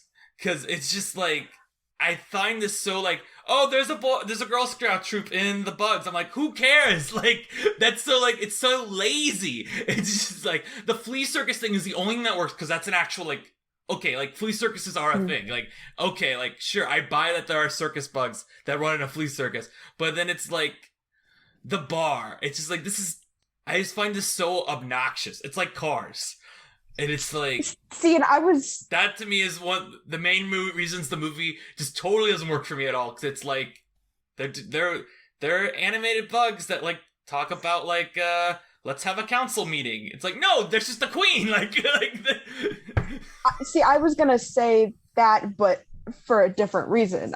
For me, I liked it in a positive way, in the fact, like Cars, where there's ways that they found, okay, these creatures, we need them to, like, there needs to be certain levels of this, but how do you get, you know, like in Cars, where it's like, you know, how are you going to get them to, you know, get in a hotel room? And it's like, oh, well, it's a garage, you know, like you find ways to incorporate that into their life. And I liked that with the bugs, because you were able to, it made them relatable, because I think it's hard sometimes, specifically with bugs. Cars is easier. Bugs, there's a lot of people that are like, oh, bugs, no, I don't want to look at them. I don't want to think about them. You know, so I feel like if you're going to put bugs in a kid's movie, you have to try to humanize them as much as possible, or else you're going to get a lot of people being like, ew, icky bugs, I don't care. You know, so you can still humanize them without having them go to like a bar, but like the bar's talk about like funny. Residual checks or stuff. You can't like tell that. me you didn't giggle when the friggin' mosquito is just like, it just falls back. Like, that is a comedic moment. That's fine. That's funny. That joke there is about it being a bug. I can't remember I watched this a couple nights ago. I can't remember any exact details, but there are like really moments of this movie where there's just a line where it's like very specifically to me, this sticks out, is the Girl Scout thing. You can have there be a group of kids who are friends with Dot, who are like ant thing, but don't do like, oh, and now they're doing a play for the Warriors, and we made them a mural. It's like, no, like you can do all this stuff. Like, you can have them do a dance, like, and be like, this is our ritual dance that like is like simulates how ants move. Like, you know, like you don't need to be like, here's a mural we made, and one of you's dying. That joke is just like a standard joke. There's nothing on there that's like, oh, these are like. You know what I'm saying? Like, Finding Nemo is a good example where, like, yes, these fish talk like humans, but, like, their school is, like, we ride on back of a stingray. Like, you know what I mean? Like, that does the whole thing. Like, it's not like Shark Tale. That's the difference. The difference between Finding Nemo and Shark Tale. And I haven't watched Ants in so long. I'm sure Ants is worse than this because Woody Allen. But we already talked about how bad Ants is just off the top of our asses a couple weeks ago. But it's just, to me, it's like, if Finding Nemo comes out 2 years later and does this whole thing better, and yes, people like fish more than bugs, but like in Finding Nemo, it's more of like they are fish that have human attributes but still live in a fishy society, whereas this is like, oh, there's Girl Scouts, and there's an actual hierarchy to how the queen works, and oh, he's a loser, send him to the city that is designed exactly like a human city that these bugs live in. Doesn't work for me. Okay. It's okay. We'll come back. So this is obviously off the podcast record since Mark's not here. So is your ideal sequel of A Bug's Life just like a live feed camera on a colony of ants? No! My point is I'm legit just messing with you. that we can do all this stuff without it being a Girl Scout. I'm just messing with you. See, I think the reason, for me, like I loved the Girl Scouts thing because I was like a little girl and I was like, well, sure, it's nice. I'm not going to keep this stuff in the podcast when we talk. I think the stuff with Dot is, like, way better than this movie treats the Ever Woman in it. And we can get into that if you want when Mark's back. Oh, it's so problematic, and I fully embrace that. It's, especially because Flick is such a loser. I'm sorry. Like, he is objectively just terrible. I liked Flick because I was that annoying creative kid. Okay, but... Again, with Flick, I can point to other protagonists that are in the same ilk that are better. Specifically, what comes to mind is Flint Lockwood and Cloud with a Chance of Meatballs. Granted, about 12 years later, so we've been able to perfect the formula a bit, along with Hiccup, because Hiccup is also around 12 years later. But they all are in that, like, oh, they're the town screw-up, and they're, like, I think even you can put Shrek in that category, right? And I think Shrek is a much more likable character than Flick is. Because at least Shrek is, like, Flick is just like, I don't know. He's just annoying. He really just is. Hopefully Mark comes back soon. All right. So, I had some technical difficulties. I'm not really sure what was going on, but now I'm back. You'll come around with it. I don't know. I kind of said everything I want to say about the movie. I am the person here with the least childhood relationship to A Bug's Life. And I have not brought this up yet on this pod. We've kind of alluded to it. I don't know if we've alluded to in points that Mark's going to cut out or not. So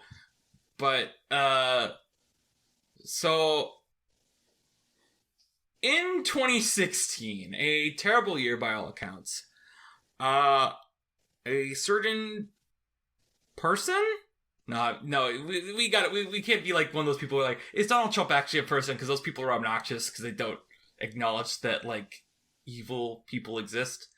But anyway, Donald Trump was running for president, and my relationship to A Bug's Life has more to do with our campus, SIU, where in the spring of 2016, there was a lot of growing racial tension relating to Donald Trump in the primary and people on campus relating, like, because we were in the liberal arts college where most people were incredibly like, well, he has no chance, and he's a terrible piece of shit, human being, racist, all that jazz. I don't need to get into it. We all objectively agree on this podcast in this room that Donald Trump is unspeakably awful.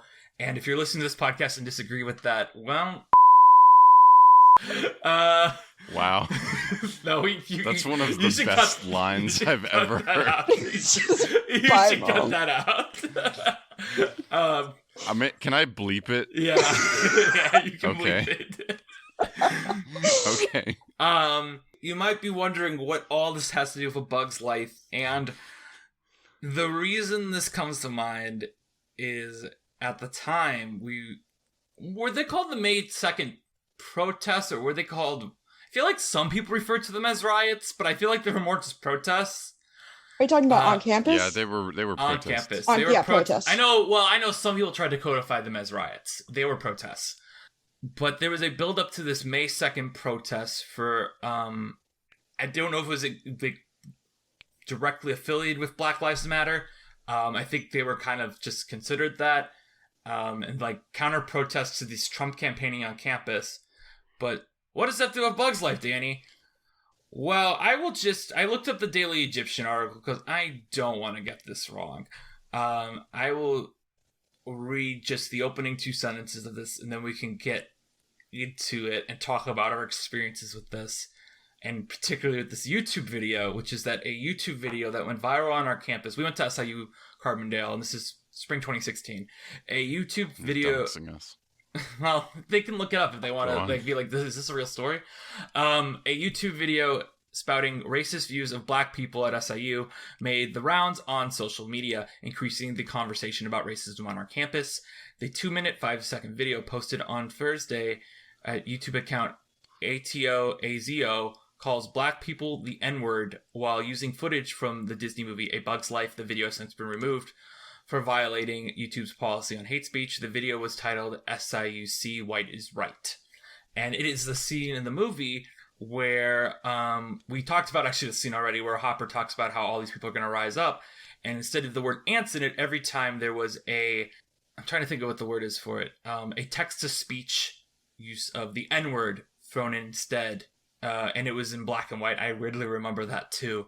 Because I don't know if you guys ever watched this video. I know Mark had no memory of this when I texted him, like, we have to talk about this on a podcast. But I remember seeing this video, and, like, obviously it's very disturbing whenever you see something that blatantly racist, especially when there was that tension on campus already. But I feel like it, obviously, now whenever I get that scene in this movie, because I watched this movie in about 2018, so after this happened, whenever that scene comes up, I can't see this scene and not think about that. And the rising tension and how people are like, well, Trump's not actually going to win. And like, at that point, that was really the first time on campus, I saw like, I was like, oh, well, we're all college students. We're all educated. We don't care about, like, no one's going to be for Trump here. And then obviously then it was like, oh, well, actually, Danny, you're still in Southern Illinois. So there are going to be a lot of people here who are still very pro-Trump, very openly racist. But yeah, we're going to talk about now our experiences on campus, even if we might not know this Bugs Life video, but with this May 2nd protest thing, where I remember very explicitly a lot of my professors did not cancel class for it, but they said if you leave, if you're not here, like, we're not going to hold it against you. Our attendance policy is not going to be in effect. Because I remember very specifically, I had that was the semester I took my animation history class, and that had a 4-hour course that day. And she's like, yeah, you can miss it. Like, we don't, like, I understand that you might want to go protest this thing that's very clearly tension. Like, there's a lot of tension on campus, and you might want to go march with for me, with black people, or if you're black, you might want to go just march for equal rights in general. But yeah, so what were you guys' memories of May 2nd? So I believe you were both on campus at the time. In 2016, spring of 2016? Yeah, weren't you already here, or no? You I weren't was there not. Yet? Oh, but gosh, no. I don't think Tori was here. No, but have you heard about I was these? there. That was my first year. Yeah. You go ahead then, Mark, and I'll tag on. Oh no, I don't. I want to hear what you got. I would say, like, I know I wasn't there for that, but I mean, if you guys remember, that all continued into when election season actually happened, and I was on campus for election season, and there was like that whole feeling like the week of that, and I remember being in theater classes and just we didn't do anything because everybody was just so stunned that day. I want to talk about that too, because you brought it up, because this would be a great time to talk about that, because I think we were all in the first class after. Yeah, well, but the reason I bring that up now with this is because I remember, I don't know if it was a week later or a month later, but there was also a racial equality protest with that as well that was kind of mixed in with it wasn't during the inauguration, but it was something like walking out at a certain point to protest, and it was all kind of at the same time happening. Yeah. And so that was my experience with protests in terms of that year. I've never seen. I'll wait to make this point, because I think it's going to relate to something else. But I know what you're talking about, Danny. But I've seen that Hopper scene used in the reverse context recently in the past couple of years. So I'll talk about that once we're done talking about the SIU thing. Oh yeah, like I don't like. I think that obviously can be used in the reverse. I mean, yeah, No, we'll no, talk no. about that later. But Yeah, like, 'cause that it's was just that like was in my this experience case, it with was it. very much used for hate speech, and it was Oh, very yeah. scary. Right. But I remember hearing, I didn't see the video, but I remember hearing when I got there in the fall that something big had happened in the spring. yeah, and But I remember like tension was already rising, but this video that like obviously very blatantly threatens the entire like black community at SIU, right. really like was like, okay, this is like actually getting scary now type of thing. But Mark, what were you what was your experience with the May 2nd situation at SIU? Well, I mean, my experience was so removed from that. Because, I mean, I haven't really been politically aware. I feel barely politically aware now, but I feel like I had a leap, like, in the middle of the George Floyd protests, and I think I had like a smaller leap post election of Trump. But at that point, I mean, I wasn't really involved or really aware of politics going on in like early 2016. So my I mean, I wasn't like, I don't know. I think even if you're like I'm trying to say like I was probably more right wing than I am right now, and not like I was actually right wing, but like it's my thoughts of that time are mostly from like an ironic distance, I think, which is not super cool to talk about now. But my May 2nd experience, actually, I remember there were like a couple May protest things going on, and I don't remember if they were all from that year. And I don't actually know, like, when did we take that first screenwriting class together? Because I don't know if we really knew each other before then, Danny. No, I think I knew you Was that that in year. our second year? I think I knew you because I Okay. was at. It must have been second semester. Yeah, so this was the second semester, May 2016. I don't know. I'm sure the thing is I could look up right now when I really met you, Mark, because I could just go to my letterbox tag with Mark because I'm sure I saw a movie with you. You know what I mean? Like, Oh my god, I don't know if that's true because I still think it took you a while to like get me to a movie. Well, now I gotta check, but keep talking. Well, my thing was like, I remember that it was a couple of, there was really, I think this is true, that there were really a couple of protests going on at the same time. I can't remember off the top of my head what like horrible atrocity was committed around that time. Unfortunately, there's too many to choose from, so it's okay to not know because there's unfortunately a long list. Yeah, and I'm sure that was something, part of that was what was going on. But actually, what I remember about that particular series of protests was that it was actually partly related to like how the budget was allocated. Yeah. It had something to do with how like all of the Southern Illinois schools were, that's all interrelated. And, SIUE got some amount of money, and SIUC, where we went, got like more other amounts of money. But like it was all kind of pre-J.B. Pritzker in Illinois. Like no one liked that governor, and they didn't like how that money was distributed to our schools. So it was what also I remember with, about, I'm just saying, I have the article open still. It did say it has something else to do with like student loan inequity, depth. But go on, sorry. So you are in the right area. Yeah. So I'm just saying, go on. Yeah, well, because what I remember was like, because what I remember about that period was that it was so kind of faceless to me. I didn't really understand all of what was going on, but I remember that they were protesting like something to do with the finances being not sent to Carbondale.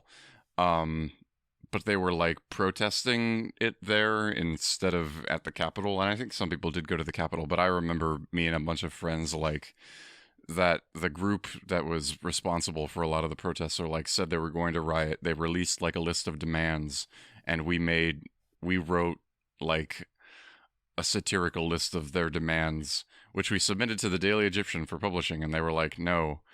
Good call for them. No, that would be really bad on record now. Sorry, go on. That would be... Well, I don't know. I think yes, I do. It wasn't satirical about Black Lives. It wasn't satirical about Black Lives Matter, and I definitely wouldn't have written it about that. But it was something like it was like we want the immediate firing of Governor whatever his name was at the time. And I did have the sense to be like, well, you're not militarized. You're walking around like the dorms a little bit, so your reach exceeds your grasp, and that was more the angle of what it was. And now I think more that like protesting is valid and is part of like this web of tactics for influencing governments and things like that. But that was my like being part of that moment at SIU, was watching protests from the dining hall. Actually, I remember me and someone went to the dining hall like around the time we knew they'd be by, so we could like watch it. There was something, I don't know why, I think that's very like there's something very like historical about that. Like you can watch history from the comfort of your dining hall or wherever. Yeah. The other thing I remember is I was in the student like admissions building, and people actually like stormed it. And I remember when I was in there, I was like waiting to be seen or something, and a bunch of like security people ran in, and they like shuttered with the gates all of the doors in the building. And it was like one of those videos I don't know if you ever, if you're scrolling on TikTok enough, you get the videos of like active shooters in malls and shit, and it looks like that. Mm-hmm. So that was what I remember from that moment. And I think, I'm positive that there was some like racially motivated terrible thing that happened at the same time, but that's just not where my brain was. I was going to say, just for the record, for listeners who might want to know more, I wasn't aware of whatever it was at the time. For listeners who might want to know more about the story, because I don't need to read this all out, but if you just Google Daily Egyptian, ATO denies making a racist video that calls for lynchings at SIU. The end of the article has a timeline basically of every incident that led to this escalation up until the Bugs Life video. Mm-hmm. If you want to read exactly like how it's a pretty good way of capturing like why these grievances are just getting bigger and bigger, specifically at our campus. Not really a nationwide thing, really. It was very much a local thing. I wanted to respond to something, Mark, that you said about 5 minutes ago, actually, but it was near the beginning of your discussion. I did go on. This is my big, like, I do remember this time, and I have a tale, but it's not exactly Bugs Life-y. Well, it's something, this whole conversation is nothing to do with Bugs Life, but I think it's something where I think we have to talk about it, because, at least to me, because this is about, I hate to be like, this is me, but it is it's Mark and I's podcast, and Tori, we love that you're here. We do want to hear what your relationship with Bugs Life is. But to me, my relationship with Bugs Life is this video. This is, like, to me, what I think about first when I think about a Bugs Life. Mm-hmm. And that's I wanted to respond. Yeah, because it was, like, a big thing. And what made it big to me is I want to hone in on something Mark said, where it's like, I think we both came from an upbringing that is pretty... I don't know about but you said you were probably right-wing, right? Like, at that point in your life. And I don't want to speak for your upbringing. Well, no, I mean, like, right-wing in the way that we're all, like, capitalist. I mean, like, right-wing in the way that, like, liberal people are kind of, like, inherently right-wing because of passivity. I think I think passive is a much better way of putting that. No. I think now I'm around a lot of left-wing people, and it's all like, everything's right-wing. I think passive and liberal is a much better way of characterizing a lot of that. Okay. I don't want to get into my whole history of, like, I started probably right wing because it was just my parents' beliefs, and then I slowly have been, like, very, very left.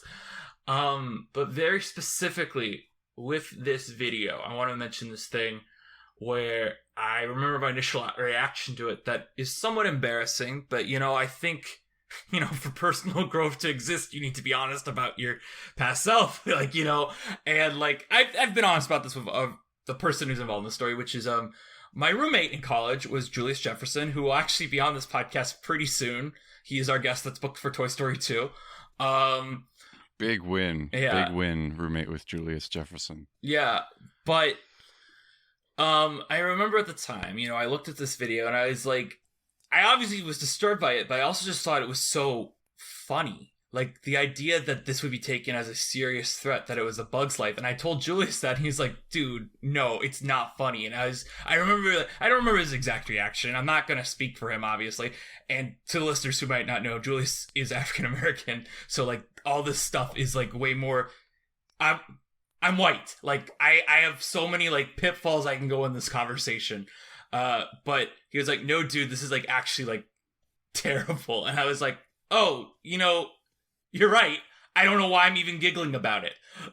Because it is terrible, but it also just felt so ludicrous to me at the time that, we're using a bug's life to, use threats, but it's also, but yeah, you're still perverting this thing that is so innocent.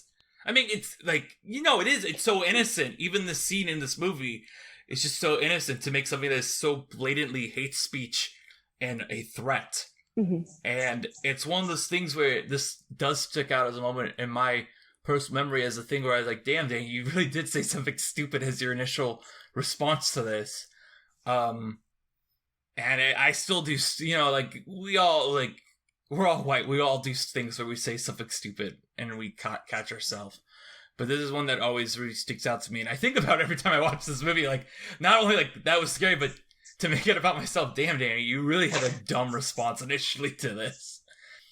But yeah, that's really what I wanted to say in response to you saying I kind of just glossed over it. Because I feel initially I did, but then I was immediately shown the error of my ways to have that. Do we want to briefly talk about the morning after the election because we're all here and we all were at the same spot? I don't know. Do we? Well, I don't know if that really. I don't really know if that relates into. Well, I want to just say one. Okay, go on. Sorry, I want to say one thing on the record of this podcast. But Tori, go ahead. Well, the thing is, what I was going to talk about was, not having seen that video that happened was my most recent experience with A Bug's Life in terms of people using it on the internet or for videos have been, in my experience, a good way, because it's been people using it to show oppression and everything for minorities and, for anyone that doesn't have full equal rights, that idea of for this entire time, we outnumber them, and if we figure that out, then they're in trouble. And that's where I've been seeing it being used in terms of everyone thinks that they don't have the power to do anything, but when you realize that you have strength in numbers, that can turn the tide. That's what I'm saying. No. I'm saying I also think that's the intent of the scene, and I think everyone involved with the movie, besides maybe John Lasseter and Kevin Spacey because they're terrible people, but everyone involved with the scene, seeing it used in that context, is probably that's what we meant. No, and it is, but I'm just saying in terms of that's what they meant, but they obviously couldn't see the future. So taking that and applying it to now with everything that's been going on, with race, with women's rights, with all of these different things happening, just putting that in perspective of being oh my gosh, that frame of the him saying those lines, not a video, but the screenshot of those specific lines have been making the rounds in so many forums and posts about people being this is a children's movie that's explaining something that all of us don't seem to have a grasp on. And yet, sadly for me, I just always, whenever I see this, I just think about this incident. No, and that makes sense because it's what you experienced with it, and that's, I get that with. I won't go into huge tangents, but there's plenty of movies that are great movies. I just can't watch them without thinking of something that relates to that or happened with that or someone used that for something and it's completely thrown it off. So no, that's completely a valid response to have to this movie because people will take whatever they can and twist it however they can. Yeah. Okay. I think that it speaks to the I just wanted to say I think it speaks to the reach of Bug's Life that scene has. I mean, Bug's Life is a story about oppression that's kind of been reskinned with Bugs. Mm-hmm. It speaks to the reach of Bug's Life that scene has been used in so many different contexts versus it could be whatever clip it is, because they're a lot like it, and of course a lot of these clips get shared around online for every kind of reason. It's just it's a testament to the reach of some of these movies, because of course sometimes you'll have a traumatic or a meaningful experience kind of on your own, or with a movie that no one else has seen, or you'll be like, that reminds me of this thing. But so many people have had these memories with Bug's Life. It's impressive. May I make the transfer to the next elephant in the room with this movie? There's another? There's okay, another one? great, What is it? Well, no, in terms of like content, in terms of like... Oh yeah, weren't we talking about this off mic? Briefly, but... Yes, okay. No, we can talk about it. I want to talk about it. I can't believe I if you guys had anything else to add on that previous topic... No, and you know what? I'll save my day after the election story for later on this podcast. Cool. I'm sure there'll be a time for it to come up. I'm saying let's talk about it, but let's save it. Yeah, and it'll come up again. 2016 will definitely come up again. So, well, what I was going to say is to build it off of this conversation, because that's what reminded me, is it's such a shame some of the content in this movie, when it could be used as such, that story of like oppression that you were talking about, Mark, with this movie, but then you can't play it as like an inspirational movie these days because you've got racial stereotypes. Very offensive. You got gender stereotypes and gender, like discrimination when it comes to like the whole ladybug, woman sort of situation. Like all of those things, mainly the two like pill bugs, that are like, they're the ones who don't speak English, who are like the slapstick kind of comedy, like all of those elements. I was watching it for this and I was just like, everything else about this movie is such like an inspirational story of oppression, and then you throw in these like moments like that, and I was like, oh, we've come so far. Makes me but not far enough. You remind me of I should not bring it up now because we will do a full episode on Finding Dory, but whenever we do our episode on Finding Dory, I got a long similar rant about it. Yeah, I really like that movie, but there's one very glaring issue with it, in a very similar regard to the pillbugs. Is that what they're called? Pillbugs? Yeah. I think also the thing to me, and that kind of goes back to my point about like, why are these bugs like in a very like why are there racial stereotypes with these bugs if they're just like, bugs? Why does this one bug have a German accent? Where did that come from? Like, I don't understand why this caterpillar is German. Well, and I think it also goes into like the praying mantis and I forget her name, but the butterfly. They're talking about their act, and it's like this, from the whatever Asia, like depths and like all these like exoticism kind of things? And it's like these just it's unnecessarily throwing in racial things that don't need to be in there. Like, I understand they wanted like, not every bug's gonna sound like they're from the same place, but at the same time, it's not like they've traveled far. They didn't fly from Germany. Like, what's...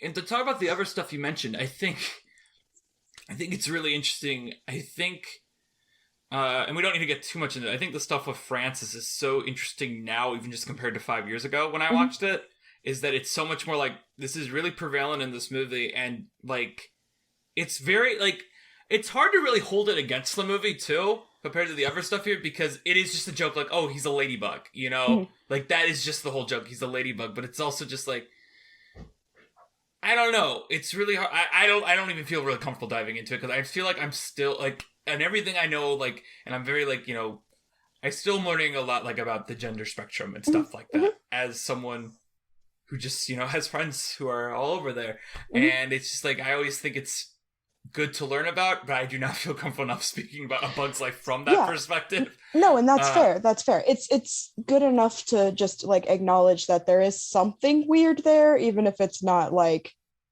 a comfortable discussion, just like that there is something odd there, Yeah, like, definitely. Yeah. Because I think there might be something positive there I'm not seeing too, Mhm. Like, I don't really feel... But what I do want to talk about more before we fully wrap on A Bug's Life is the other thing you mentioned, which is... What? I had a thought about all of that.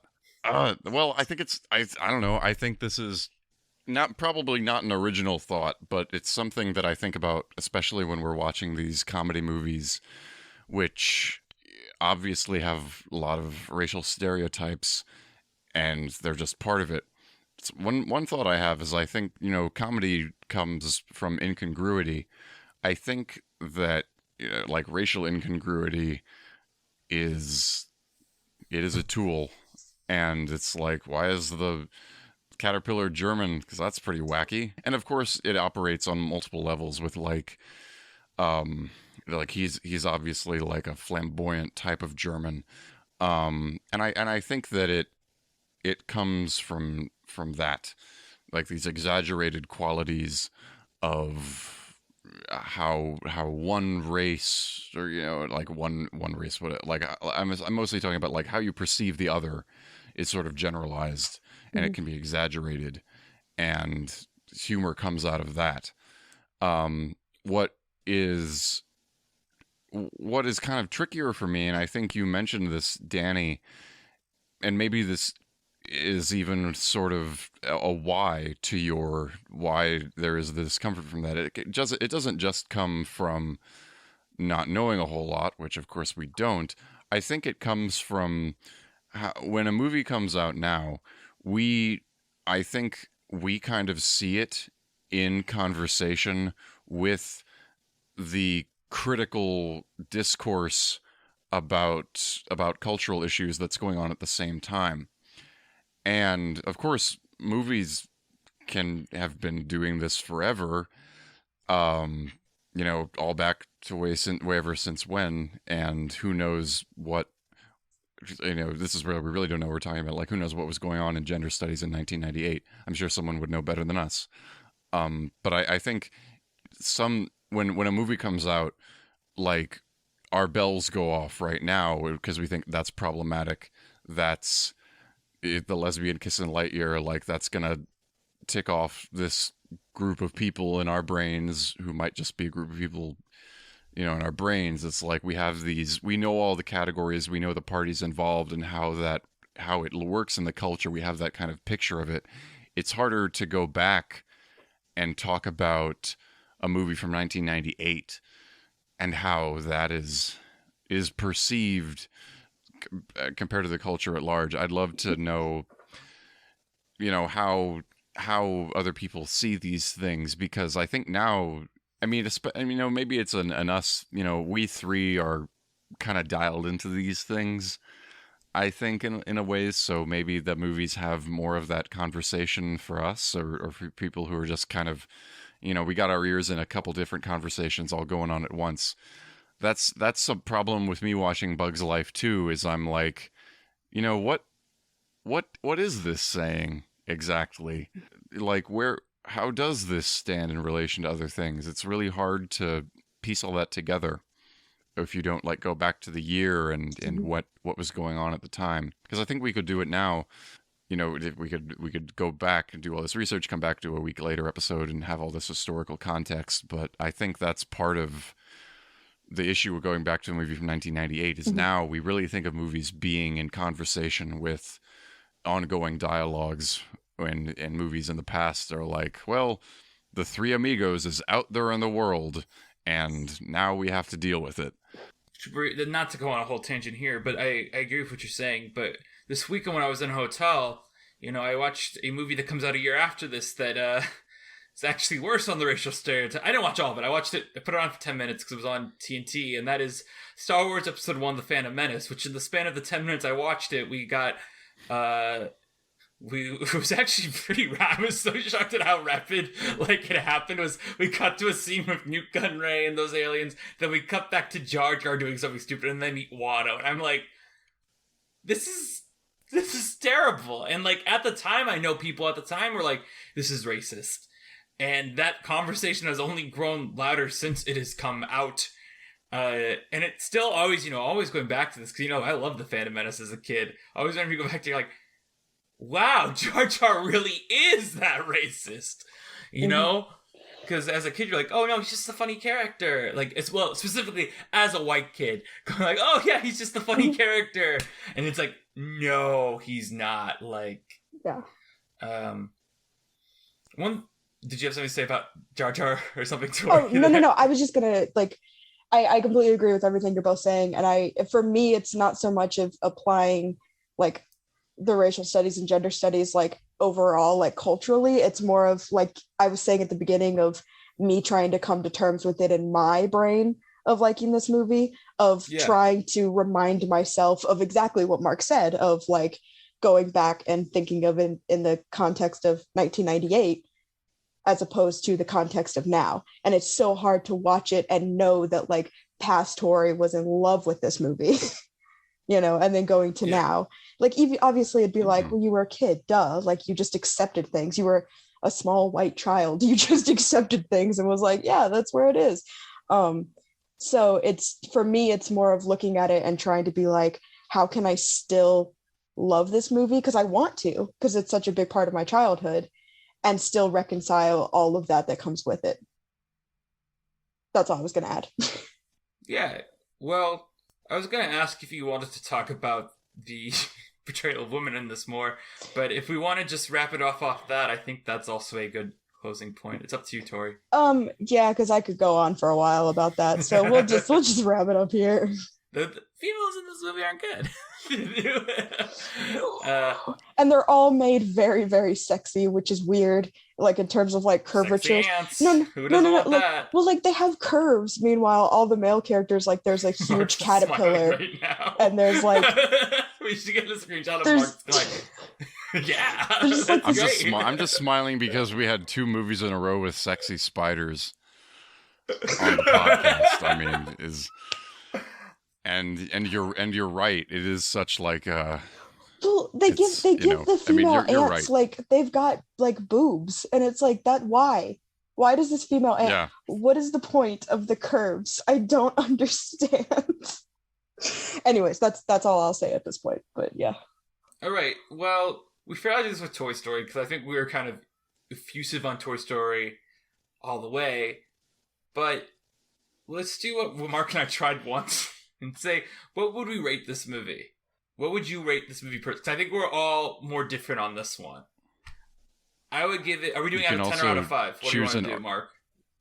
I think that you should choose your own rating system and your own score. Okay. Let's not all agree on what a star system means. Let's just give it whatever our heart says. I will give it 2.5 robin eggs. Out of how many? Out of how many robin eggs? Out of 5 robin eggs. Gotcha. Diplomatic of you. No, okay, I was very negative on it. I think it's a very watchable movie. It seems much worse after everything. I mean, it's like, we've said a lot of true things. It seems like right now, like Bug's Life is like the worst movie ever made.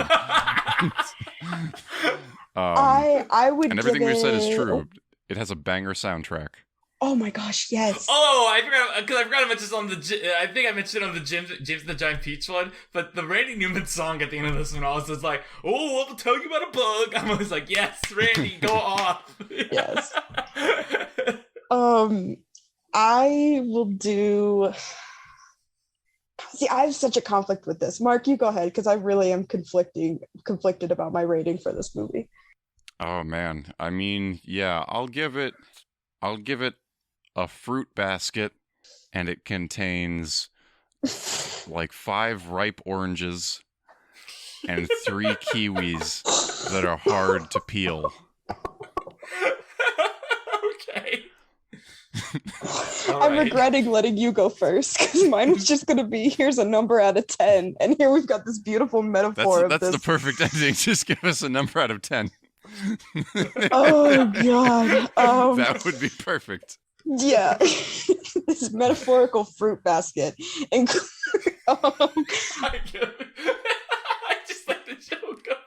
What do you Anyway. think this are? I'll go metaphorical food basket. I would give it probably a 6 out of 10 for the whole like childhood nostalgia factor. Wow, so you only liked it a bit more than me. Because mine really equals out to 5 out of 10. Well, I don't know what it is. I feel weird about like between a 6 and a 7. Like 7 always feels too high for me, and 6 feels too low. But I like a round number. 6.5 if you I want. could, but I really like the solid number. You could give it a 6.583. Like you can give it go crazy on the Fine, decimals. we'll if you go with wanted. it. We'll go with a 6.54. How about that? There we go. There we go. So, Tori, we have to talk about what we're doing next time. But first, tell us about you again one more time, where we can find you. Like, plug yourself if you have anything to plug. I don't think you do, but if you do, go ahead. Like, I don't have much to plug, only for the fact that I will be like an expert in theater history with a master's after this fall. So if anyone's looking for theater educators, and I say expert very loosely, if anyone's looking for theater educators or any sort of help in theater education and theater specifically, like with high school, let me know. I'm more than available. Please send an email to these two and they can give you my email because I'm not going to just put my email out in the middle of nowhere. Yeah. So yeah, that's my plug. I don't have much, but I have that. Yeah, Tori's rad. Hire her. yeah, Send us we an love email. Tori, our Aw. second guest. But Mark, are you gonna ask me what you always ask me? Oh yeah, what are we doing next time? You're like, what? What are you talking about, Danny? Well, next week is a very exciting episode for us. We will be attempting to record an episode in the same room for once, because I'm visiting Mark in New York City, and we will be doing a detour to a little film that I believe also came out in 1998, more in the Christmas season of 1998. And that film is a film I have never seen. It is directed by Brenda Chapman, who will eventually go on to direct Brave for Pixar. So it's a detour, and it is The Prince of Egypt. A film that I somehow have never seen. I feel like it is actually surprising I've never seen that movie. I've never gotten around to it. And Mark, do you want to say who our guest is going to be? Yeah, our guest. Does he know he's our guest yet? Wait a minute. I thought you knew he was our guest. I mean, just I say think he's our he guest, does. and if he's I not, think- you can edit it out. I think he does. But I think I've forgotten so many things. I need to remind him the date is coming up. Our guest is going to be our friend from school and life now, Michael Sigilito, another actor in the New York area. So, and he's a musical theater actor. So I was like, "Yo, man, do you want to come on for Prince of Egypt?" And he was like, "Yeah." So That's exactly how I pictured pictured that conversation going. I mean, word for word, that is exactly how I pictured that going. It's really exciting. I'm going to say it now because next time you listen to this episode, and you listen to, like, people in the future who will listen to the Prince of Egypt episode right after this will be like, oh my god, and I know Danny's going to ask this right after this. And it's, I'm going to try to force Michael Sigilito to watch Cats with me. So we'll see if that works. Do you hate him? Why are you? No, I don't hate Cats. To me, I will say this on the record here. Cats to me is a 4 out of 5 movie, and only half of that is ironic. Which could, I guess, make it a 2 out of 5 movie. But, like, I legitimately enjoy Cats every time I watch Cats, the movie. I've seen it 3 times. I find it so joyously fun, and, like, it is bad, but, like, it's bad in the sense that, like, you can tell everyone besides the director is like, let's try to make this good. And obviously Tom Hooper constantly is getting in the way of it and making it terrible. But it's like, It's got a lot of musical. It has a lot of theater kid energy to it. Like Idris Elba pops up, he's like, I don't know how to sing, but let me try. Like. Well, Danny, it has been an honor to be in my last appearance on any of your podcasts ever. Looking for the Ocean, a Pixar podcast, is produced by Mark Young and Danny Vincent. Our original logo was designed by Sarah Knopf. And you can find us at Facebook at Looking for the Ocean, a Pixar Journey. You can find us on Twitter at Pixar Journey and on Instagram at Looking for the Ocean Pod. You can also email us at lookingfortheoceanpixar@gmail.com. If you want to know what I'm up to, everything is available on my website, markyoungperformer.com. You can listen to my other two podcasts, Wise with Ty and Dan and The Snub Club, wherever you can find your podcasts. You can also find me on Letterboxd at Blankmints for all my takes on all of the movies. We'll see you next time. See you next time.